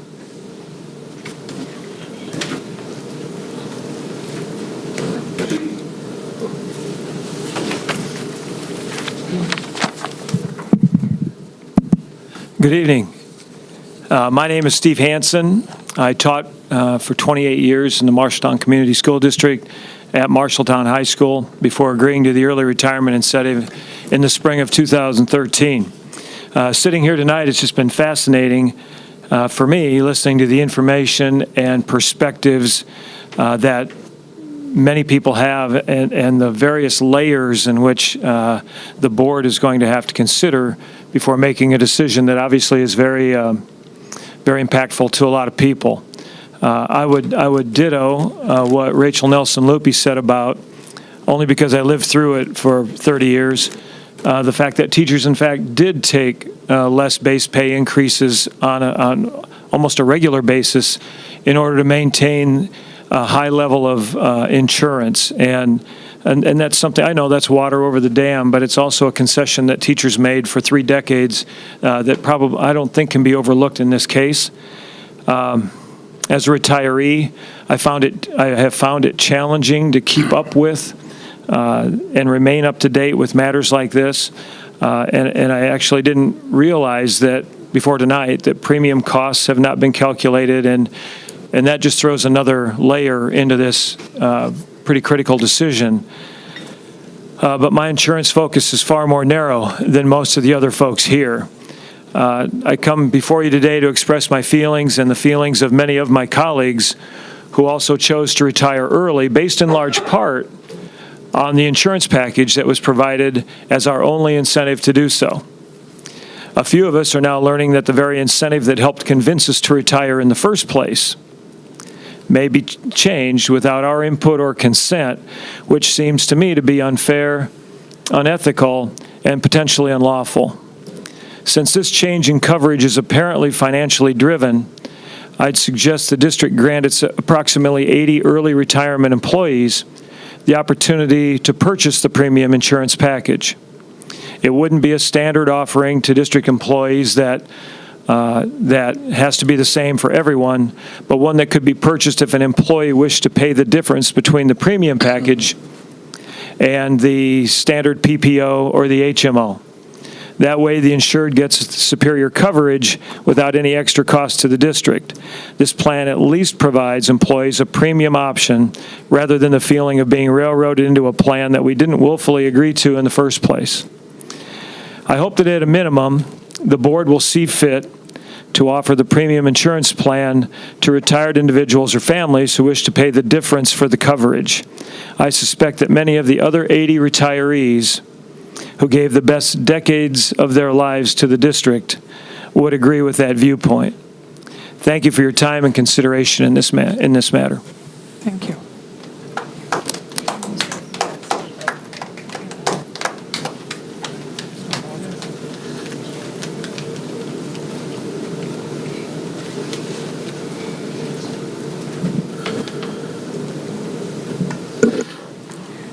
Good evening, members of the board. My name is Katie Mayotte, and I am a teacher at Miller Middle School, and I have been for the past 6 years. I could talk to you for hours about what it's like to be a specialty patient, as that has been my entire existence. I could also talk to you for hours about how my stewardship went really well with my physical therapist at the age of 7 when I told her I didn't want to walk her anymore and I wasn't going to use the wheelchair. So I am very experienced in all of the areas that you were presented to as needs for this district to have. That doesn't matter because I am one story. I am one employee in a sea of people who are served by you, the board of elected officials. And I am not here to tell you that we shouldn't change the insurance plans. I know that financially, changes need to happen. They have to for us to succeed as a district. But there were questions that you asked your person here, your representative here, that you haven't gotten answers to yet. You asked them about comparisons to Ames and Ankeny and Des Moines. You asked them about premiums and the costs to your employees. You've asked them about an incremental transition. And those were never answered at the February 6th meeting. And I was surprised that this meeting happened today as quickly as it did because you haven't received those answers yet. And I know that they're going to come before you at some point and tell you that we have a better insurance plan than Ames and Ankeny combined, that we have a better insurance plan than anybody in the community. But our community isn't Ankeny. Our community isn't Ames. We have a completely different dynamic of children and problems. We are Marshalltown strong because we have to be, and we do it with pride. So I ask you today, don't make a rash decision that could tremble that pride. Make decisions that are calculated and that strengthen the community from within. We teachers recognize that changes need to happen. If we didn't, we wouldn't be teachers, because to say the lesson plan goes the way it's supposed to every single time is preposterous. But I ask you today to postpone this decision until you have your answers that you paid somebody to find, because you paid them a huge amount of money, and you should reap the benefits from their answers before you decide. Thank you.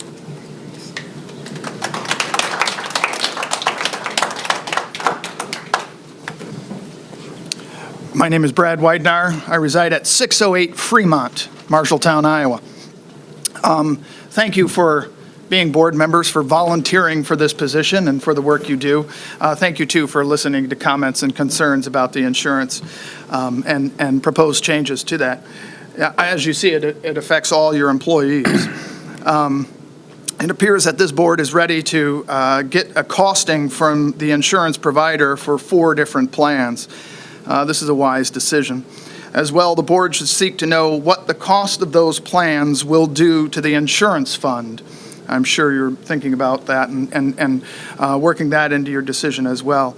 In the interest of transparency, make those numbers known to the employee groups.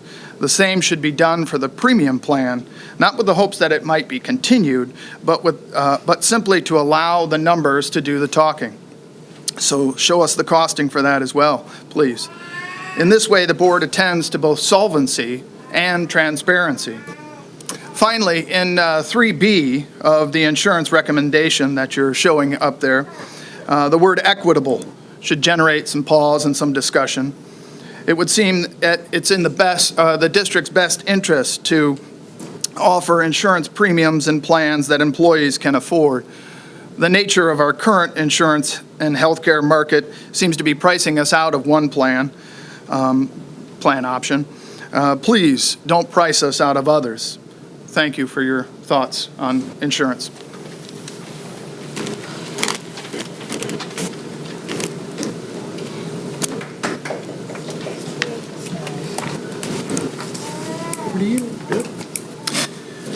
Well, first and foremost, I want to thank all those that have taken the time out of their busy days to be at, today's meeting, and particularly those that have come forward to share their sentiments. None of these issues are being taken lightly by district administration, and as has been said by many people, people know changes have to take place. They've known changes have had to take place because many of the changes that we're talking about now as we get to the 12th hour of the financial situation with the health or changes that have been recommended over the years by Wellmark, our carrier, that we were unable to collaboratively come to agreement on making incrementally in order to avoid getting to the point where we are today. A lot of what we've talked about and the board's direction has been about the issue of providing plans that provide equity and I would say in ways, especially in terms of plan design and pricing, but then also in equality in that an employee is an employee, and whether they work in a classified position or a certified position or administrative position, they should be paying the same prices for the same coverage of insurance, which is far from the case. And one of the questions that was raised in the last open public comment portion at the last meeting. So I want to open by addressing a few of the comments and or questions that were made at the last meeting, because as President Niblock has eloquently stated, the board and or administration is not in a position of responding to those at the time that they're received, but we have answers or had answers to many of the questions, and then we have answers to some of the others or comments, because I think there was some unintended misinformation and miscommunication that was made or represented at that meeting through those questions and comments that we need to clear the air about. One of the initial questions at the last meeting was, will all employees have the same two options to look at? All employees have had the same options to look at in the past, and all employees will continue to have the same options, whether they be two or more in the future. There was a reference made to a board policy regarding fringe benefits for administrators, and the quote that was made associated with it was, the people who make the least amount of money are supporting the medical costs for those that make the most money in our district. So I would ask you to look at true equity across the plans. If it is to apply to all employees, that we share that equally across and use other means to reward our employees rather than paying for their insurance that is really being paid for by other members of the plan. I'm not quite sure if the connection to the administrator policy was insinuating that administrators are paying less and thus others are subsidizing their insurance, but for sure, as of a year ago, administrators were paying the same as everybody else, especially for beyond anything the district was covering. In many cases, they're paying more, and I don't know if that document can be pulled up. This is a public document. No. I handed it. Oh, okay. So Paulette handed it out. This is a public document that has been on our website all year long, and it doesn't take very long to look at it to see that in many cases our administrators are paying more than our teachers, more than our buildings and grounds people. But on the flip side of that, our 10-month secretaries and our paras are paying significantly more for the same coverage.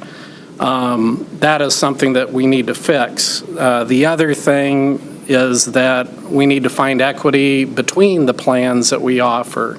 What has been clearly stated in board work sessions, which were open to the public, and the information sessions that were held with the health committee, the union leadership, that were held with the administrators, it was very, very clearly pointed out that people who have chosen or needed to choose to be on our standard PPO plan are being overcharged essentially for the benefits that have been derived, and that our employees that are on the premium plan have been significantly undercharged for the value added for being on the premium plan. So those things need to be right-sized and appropriately priced. So equity between plans that makes sense, as well as equality to what people are paying for the same benefit, are two of the goals and charges that we as a district have been given by our board.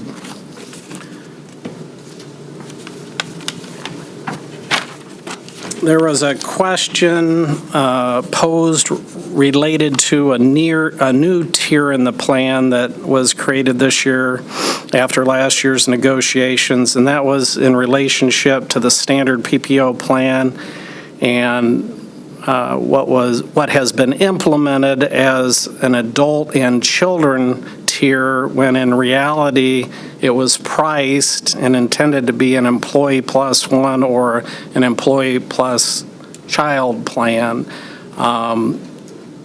Whether there was miscommunication, misunderstanding, that's the reality of what wound up happening, is that we had the plan priced as employee child or employee plus one, but the reality was we had a number of people come on it as an alternative to taking out a family plan that were single parents and what have. And so that particular plan has been significantly underfunded based on the rates that were attributed to it. And so one of our intentions will be to right-size that plan and to offer it as it was rated initially as employee plus one, whether that be a child, spouse, what have. There was also a question about certain people or classifications of people that were on that plan. We did not discriminate who could be on or off that plan other than them validating their eligibility, and we can't share that information publicly because that's confidential health information. Is the plan or are the plans open to all families? All of our employees have currently had access to the same options as other employees. The difference has been in what they've been charged to access those plans. So that's where the inequities have been. There was a question asked about pricing out a $250, $500 deductible plan and a $500, $1,000 standard PPO option. We actually have we've got some initial prices on the $500,000. That's the HMO plan. While considering a number of different combinations and trying to figure out how to make the necessary changes in as palatable way as possible, the $250, $500 deductible was not viable based on bringing our overall health plan to solvency and long-term solvency. There was an employee who talked about being told that their monthly contribution to the premium single plan was going to be $25 per month, when in reality it was $69 per month. Well, the $69 per month was what was negotiated, so that's why it's $69 per month this year. And then it was also presented in the context of the increases that were awarded to employees last year. The number was thrown out that the employee received a $110 increase from last year to this year, when our negotiated agreement was to put $130 on the base. So for that particular employee, when you take into effect that we have a ladder system with years of experience in education, the increase in that situation was truly 3.59% for that employee, or $2,035 from the year before, and not $110 salary increase. So again, in no way, shape, or form am I trying to cast that there was intentionality behind miscommunication or misinformation, but it's important that when we have discussions of this seriousness that we have factual information before us and the board has factual information to take into account. There was a question about the district's vision insurance and dental insurance. The vision insurance for our district is fully funded, and we have not received what our fiscal year 20 premiums or renewal rate will be for that. The district's dental insurance plan, similar to the health plan, is self-funded and it's underfunded. The claim loss ratio in that plan since 2014 has run at about 118%. And again, we have not been able to get the type of movement on increases that needed to happen incrementally in order to avoid having to do now what needs to be done in order to right-size that. So we have not spent significant time on the dental plan because that's a small part of the overall picture. The health plan is where significant costs lie for the district right now, so that's why our focus has been there. What we're looking for tonight from the board, from the administration, is simply to be given approval to move further in the direction that many of the people were asking for, which is to get the true numbers behind what it's going to cost for these plans to be implemented.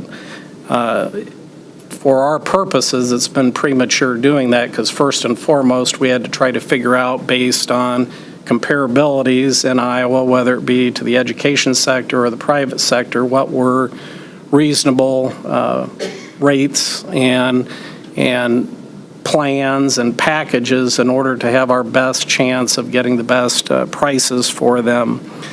As the board will recall through our work with Mark Becker and Associates, there were parameters that were established in terms of making the changes that need to be made in the plan.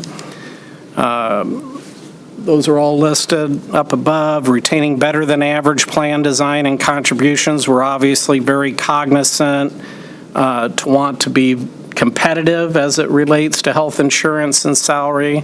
Everybody has experienced what has been shared. Everybody has paid more out of their salary or had less given to them in the years of salary in order to compensate for sustaining the health insurance. But that being said, it hasn't been enough to head off the situation that we're in and headed towards today with financial insolvency.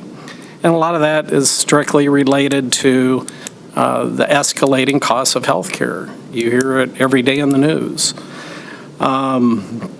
Our plan design should incent good consumer behavior. It was great hearing Katie as well as others talk about their knowledge and stewardship of the decisions that they make related to whether it's prescription drugs or whether it's the services they receive. I wish we could say that everybody does that. I don't believe everybody does do it, and part of the reason they don't do it is because we don't incent them enough to do it as it relates to the rates that we charge for those services. We have an obligation and an identified need to educate all of our employees, not only on insurance and good consumerism, but use of the tools that we have available to us, such as the flexible spending account plan, which is not very widely utilized throughout our organization, but has been available for some time. We need to ensure that these plans are solvent and they're sustainable financially. We want to try to bend for our population the increasing costs in health care. If you have a plan that incentivizes adverse selection, if you have a plan that encourages others that are credibly insured elsewhere to be on your plan because it's so much better than what their companies offer, that has the potential to have negative ramifications. So whereas we want to continue to be competitive for our employees and their families, we also want to be comparable as it relates to other credible insurance that's available out there, whether it be public or private sector. And we want to ensure compliance across all plans. We want to make sure everybody that's legally eligible to be on our insurance plan has that insurance plan made available to them regardless of their job classification, and we want to make sure that it's priced fairly so that it's accessible to them as well, which is not currently the case. The other considerations, equity and equality, as I've already talked to, spousal surcharge or opt-out, that kind of gets to the adverse selection comment I made a little bit ago. We're trying to do our best to work at this incrementally, not completely tearing off the Band-Aid all at once, although it's a challenge to do that given the current state of where our funding is in terms of our reserves. I mean, the reality is, as we've underpriced the cost of these insurance plans, our reserves have considerably been decreased to the point of concern because they've weathered the storm of those increases versus it being shared. And we want to make sure that our health plan costs, again, in terms of bending that trend is of the escalating costs is more responsible and reasonable in terms of being with the norm versus being ahead of the curve, which it is currently. There are 5 parts to our recommendation at this point. One is to, again, have the board affirm our execution of their guiding parameters that were established early on in this process. Number 2, to remain with our current vendor, which would be Wellmark, remain self-funded, and improve the contract that we have with them in ways that does not negatively impact the costing of it, which Mark has talked to us about. We wish to initiate the plan change modifications in terms of eliminating the current and past premium plan, retaining our current standard PPO plan and HMO plans, and make the necessary adjustments to those, including moving forward with the new tiered plan that we put in the PPO to a employee plus one or employee child, and not as an alternative to being on the family plan. With that direction, we can then move forward on figuring out with Mark Becker and Associates what rates need to be established in order to make these plans solvent. And lastly, as I shared earlier, we would be educating our employees, doing our best to educate them in terms of insurance in general, stewardship, as well as effective use of the tools that we have available if they so choose. Unfortunately, Mark and his team were not able to be here tonight. They had another engagement, but he did send a message that he wanted us to share with the board. Marshalltown Community School District is confronted with many evolving challenges that require this action in order to improve upon prior actions taken or not taken, to meet our present obligations on many fronts, and to position the district for future success. The administration has substantiated the fact our medical and dental benefit plans have not been priced correctly, and that we exceedingly or excessively deviate from the norm when it comes to the benefits we provide and the complexity around them. The proposed actions shore up financing, bring us closer to benchmarks while maintaining better than average benefits, and allows us to move into a realm where both legal compliance and administrative functions are more clearly maintained. The need to retain and recruit talented staff at all levels must balance the notion of doing the most good for the most people with the greatest value amid tight resources. While individualized examples could be considered, both substantiating or refuting any proposed change, the administration must pursue solutions for the whole district and not any one person or classification alone. The greater good for everyone is our aim, and these recommendations offer the best balance at this time for us to accomplish this intent. Elements of stewardship and individual choice are both promoted and maintained in our proposals. Fiscal responsibility to all stakeholders, the community, the board, and employees is attained while being sensitive to the cultural aspects of our district. The proposal represents our best effort at juggling polarized and conflicting interests and seeks compromise for the greater good of all, with the commitment that future data will help us drive future results for the betterment of everyone.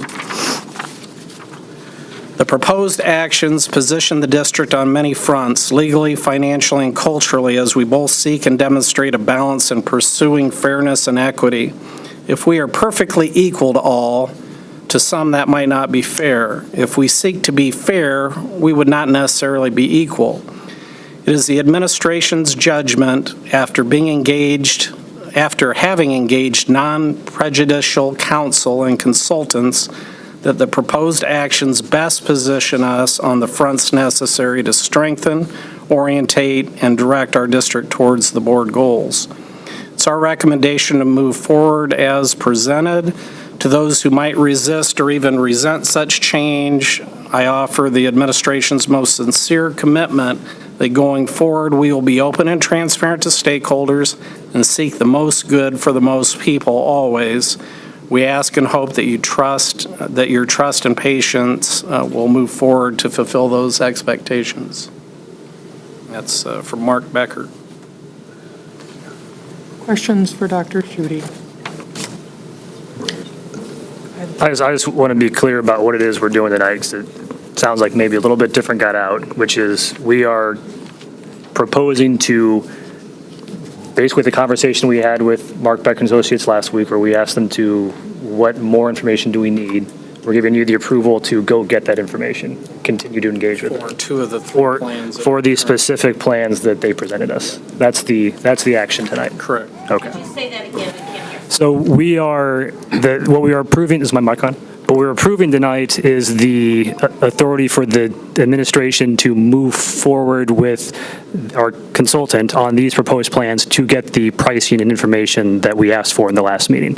This isn't the final authorization for adopting new plans. Can I ask a Correct. question? I don't know. It seems as if you're additionally killing the premium plan too. You're making that decision tonight also, aren't you? We are not making any final decisions on any plans tonight. We are asking to move forward with additional information on the proposed plans, which are the two, which does not include, that's the proposal, is to not include the premium plan, but we are not finalizing that decision tonight. Correct? So I understand what the board's desire is, exactly like you do, Ben. But I think what this paper says is something slightly different than that. It says, eliminate the current premium plan and retain these other plans that are in the light blue, not the dark blue, and go get pricing for those plans. And so that's not the same, because I agree, Ben, that we should do just exactly what you said. But this Where are you feels pointing to? like we are putting the train on the tracks and running it down the tracks before we've decided, have all the information to make a good decision. And I don't know why we need a board resolution to go ask Mark Becker to do what we asked him to do 2 or 3 weeks ago. We asked him to do that 2 or 3 weeks ago. So, I mean, thanks for the applause. I didn't do it for the applause. But I have to make this decision every year for our employees, and I never make it without knowing how much the employees have to pay. And so I think we should go out and get prices for these plans. But I don't think we should make any other decision other than that. Well, we're not. That's not what this says, though. Isn't that the decision, though? Because I understood Dr. Schutte to say that we're just laying this out to get that pricing. Yeah, we're recommending moving forward on pricing the two plans that are closest to what's available in the market. Right. And so I pretty clearly stated how discrepant our current premium plan is from anything that you can get available anywhere else. So we're not recommending pricing that because there's no way it's going to be able to be priced in a fair way. Yep. You made the argument for change eloquently, very eloquently. There needs to be a change for a whole bunch of reasons, and you said it better than anybody did. I just think that all we want to do is go get the prices. This reads to me like maybe this is doing a little more than that. What?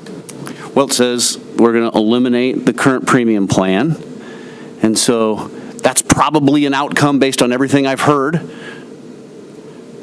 but this sort of cements that with a passing of this, it reads to me.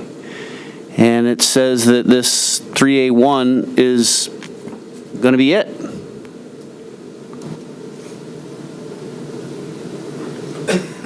And so what if 3A1 comes back and the prices for 3A1 are like crazy high and there's like no way we'd accept it? Well, that's the intent of them to go out and get the information to bring it back to us for us to understand that. Amen. Okay. Amen. So we're all I agree with that. We're all in agreement. We're not changing anything. We're just going to get the information so that we can make a sound decision and we can understand surrounding communities and their packages, which was a second request of Becker, right? It was. Right. So I believe we're all in agreement. We're not changing anything. We're just getting the information. I'm on board with that.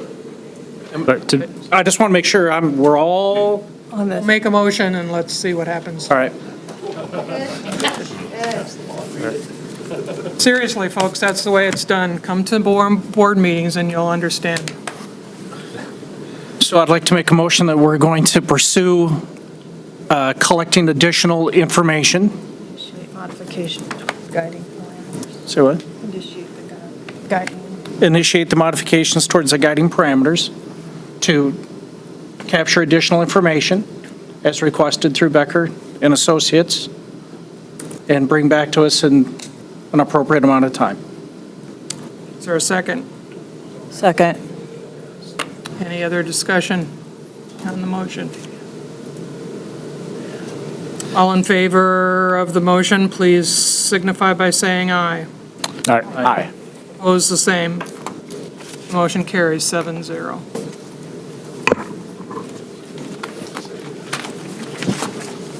Okay.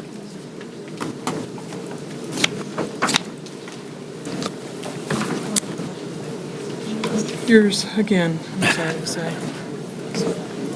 Okay. Retirement. At our last finance meeting, the question was asked whether we could invite the board to consider reopening the voluntary early retirement program.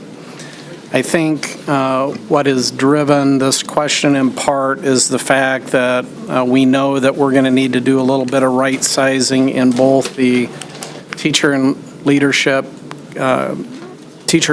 and compensation budget, and we're going to need to do some right sizing in the voluntary 4-year-old preschool program, neither of which would result in people being displaced from employment, but it could result in changes in employment in terms of the positions they hold and the duties they have and that sort of thing.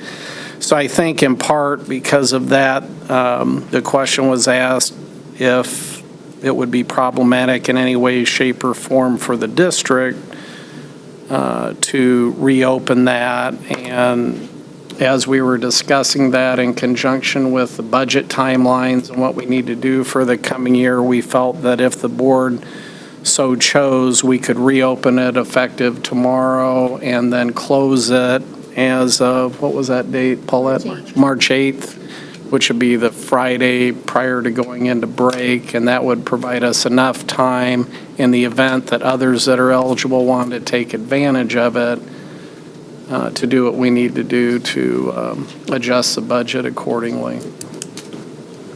Questions for Dr. Schutte?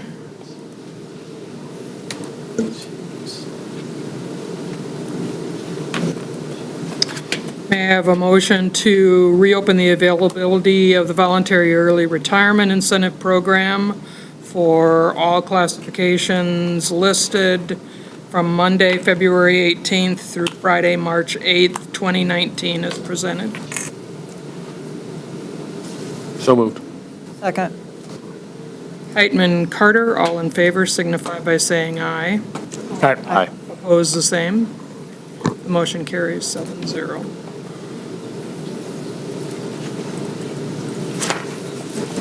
We're still. Board policies.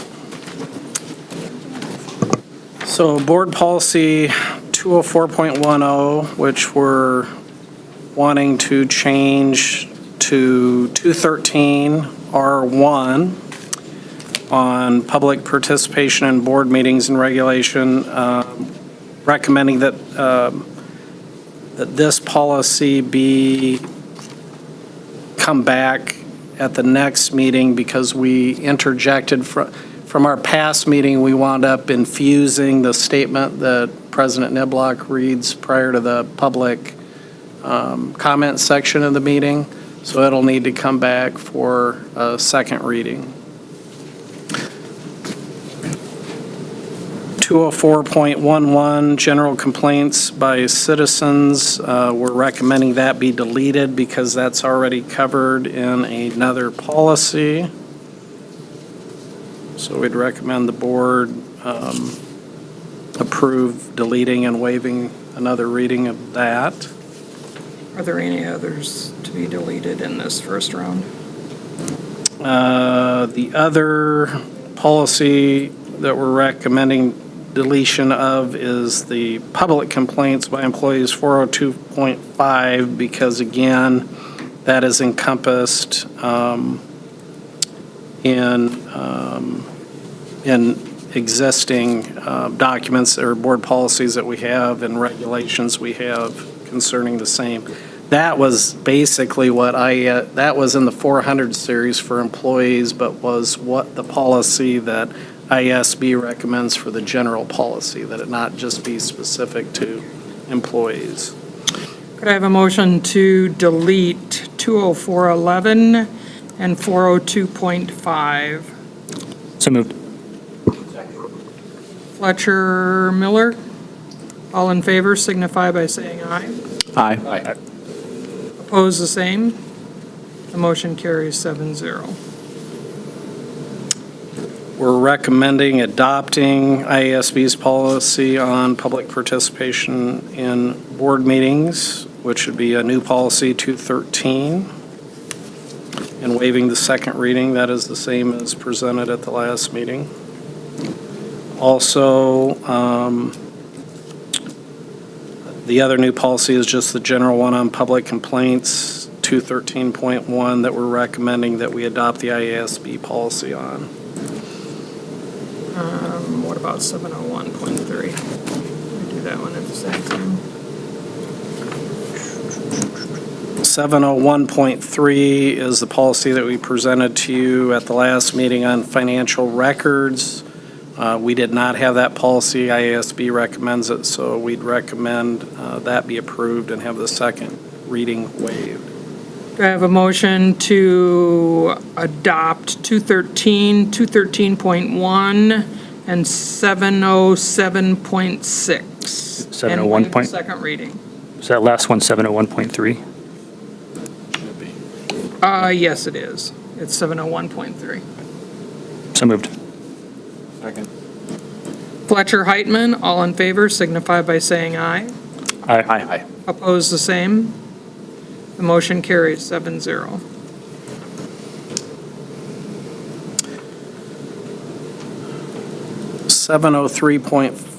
Former policy 703.5, which we're recommending change to policy 707.6, is a policy on the Finance and Audit Committee.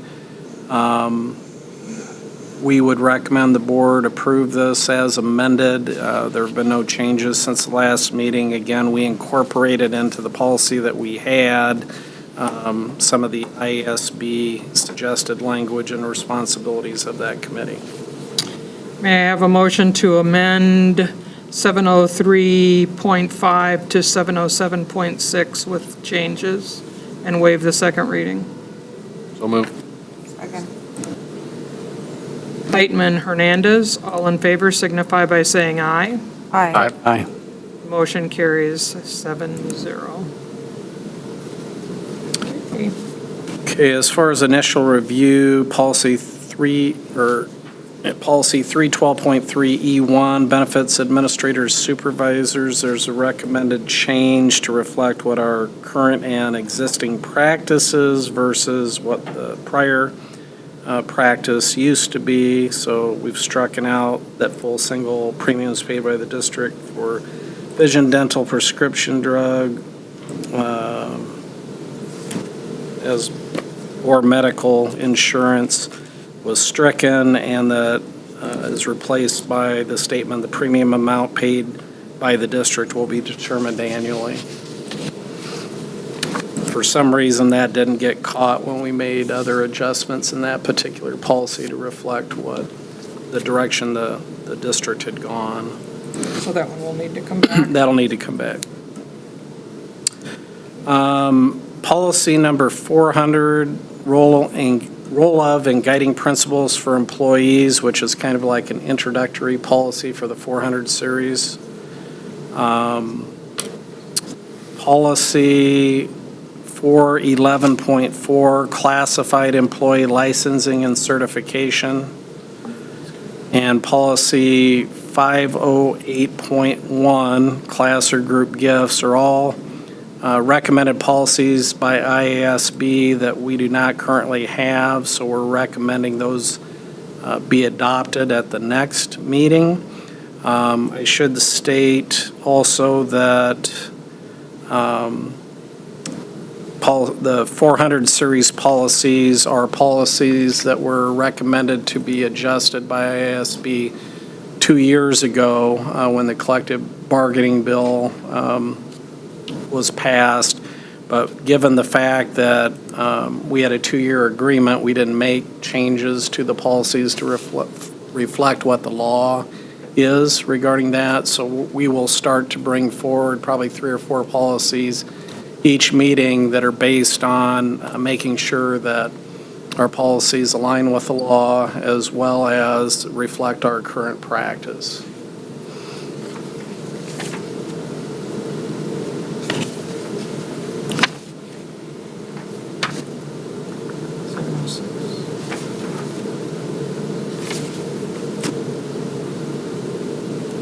Um, 706.1, we're recommending, there's no changes being proposed. We're recommending that be marked as reviewed, payroll periods. 706.2, payroll deductions. This was a policy that was adjusted slightly to, again, reflect the current reality with the collective bargaining law, also to match the IASB language. So that will need to come back at the next meeting.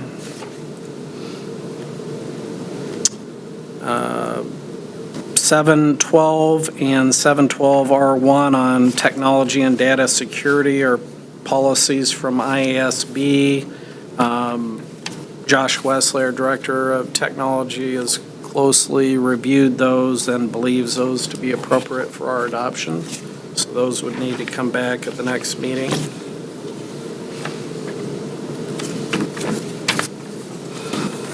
Mr. Harris. 704.2 is sale of bonds, and we're working with Paulette and Dr. Schutte to have that one removed as not necessary. It's covered in other policies. 704.4 is change to mirror what is offered by IASB. 704.4-R, gifts and grants, have that removed.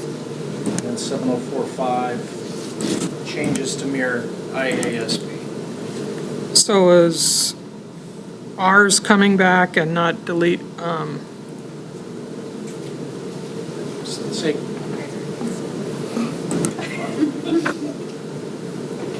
put some light on this. you've got 1 to delete and 3 to come back? 2 to delete. So 7042. Okay. 704.4-R. Okay. The other 2 have modifications. Okay.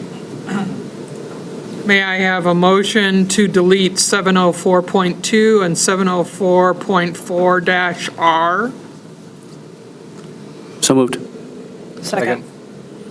Miller Fletcher? Heitman. Close enough. Miller Heitman, sorry. All in favor signify by saying aye. Aye. Aye. Opposed, the same. The motion carries 7-0 in darkness again. We can have the lights on. Wow. So do those deleted policies have? No. Just took care of that. Noticed it was dark. So the lights are on. Yep.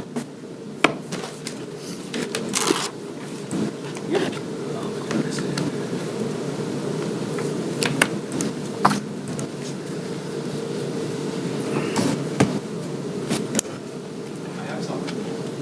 The robotics team tomorrow at 5 a.m. will be interviewed live on Channel 5 several times tomorrow morning. So they're showing up at 4:50 tomorrow morning at the high school. Anybody want to join me?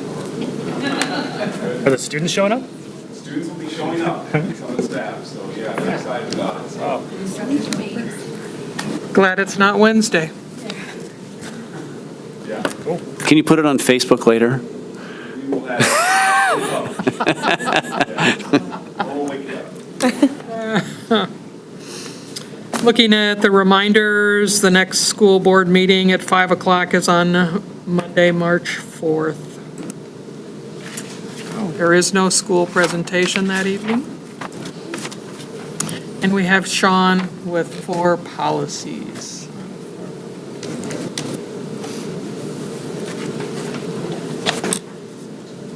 Any committee reports? We kind of have pretty much run the finance committee into the ground tonight. I don't know if the finance committee's work, so. SIAC was canceled due to weather, if I remember right, so nothing there. Is that weather or something else? Scheduled for March 7th? Yeah.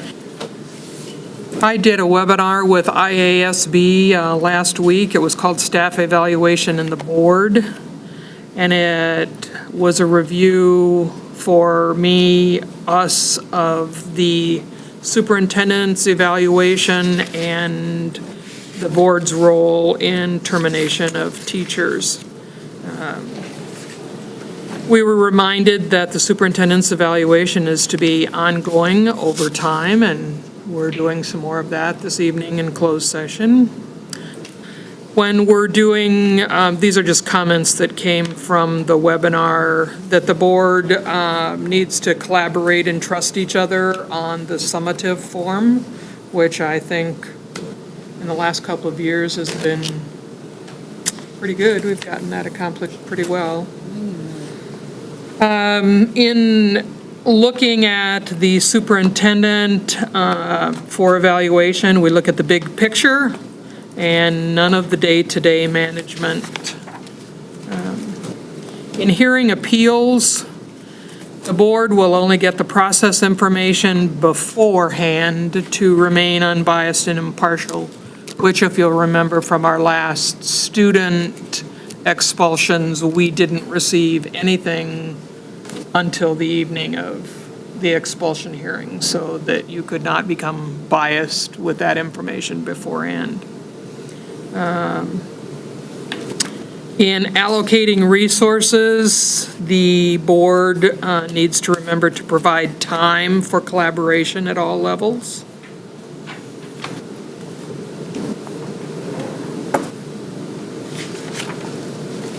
That's about it from that. So it was about 90 minutes of that bit of information. What have we done this evening to improve education for all the students in the district?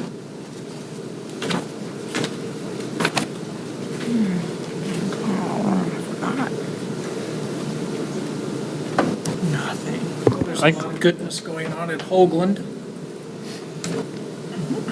I appreciate Ms. Wyant looking for every avenue to get as many students as possible into advanced opportunities, so that was good to hear. It was great to hear an elementary school illustrate in multiple ways how they're connecting with the Bobcat Ready initiative, which is looking at the end product, for the most part, the indicators of readiness for college and career, but it was neat hearing all these different examples of how kids at as early as kindergarten are being connected with that work. and how our older students are serving to help the younger kids and the staff as well. This didn't happen during this meeting, but it's worth noting your fast facts, Andrew, about why the Marshalltown district versus other choices was really good, and you deserve a public attaboy for it. Good job. I think the board book study, which completed tonight, yay. Long process. Was, I was trying with my last question not to belabor the conversation, but to show that there is a lot of work going on behind the scenes for academic achievement, and the PLC process is a big piece of that. So that's what we're here for. So that's good. Any others? My quote for tonight comes from Henry Ford. And he says, "When everything seems to be going against you, remember that the airplane takes off against the wind, not with it." So for all of your trials and tribulations, and those to come. May I have a motion to move into closed session after we take a 10-minute break? So moved. Motion with the motion now, or do you want the motion in 10 minutes? After. Okay.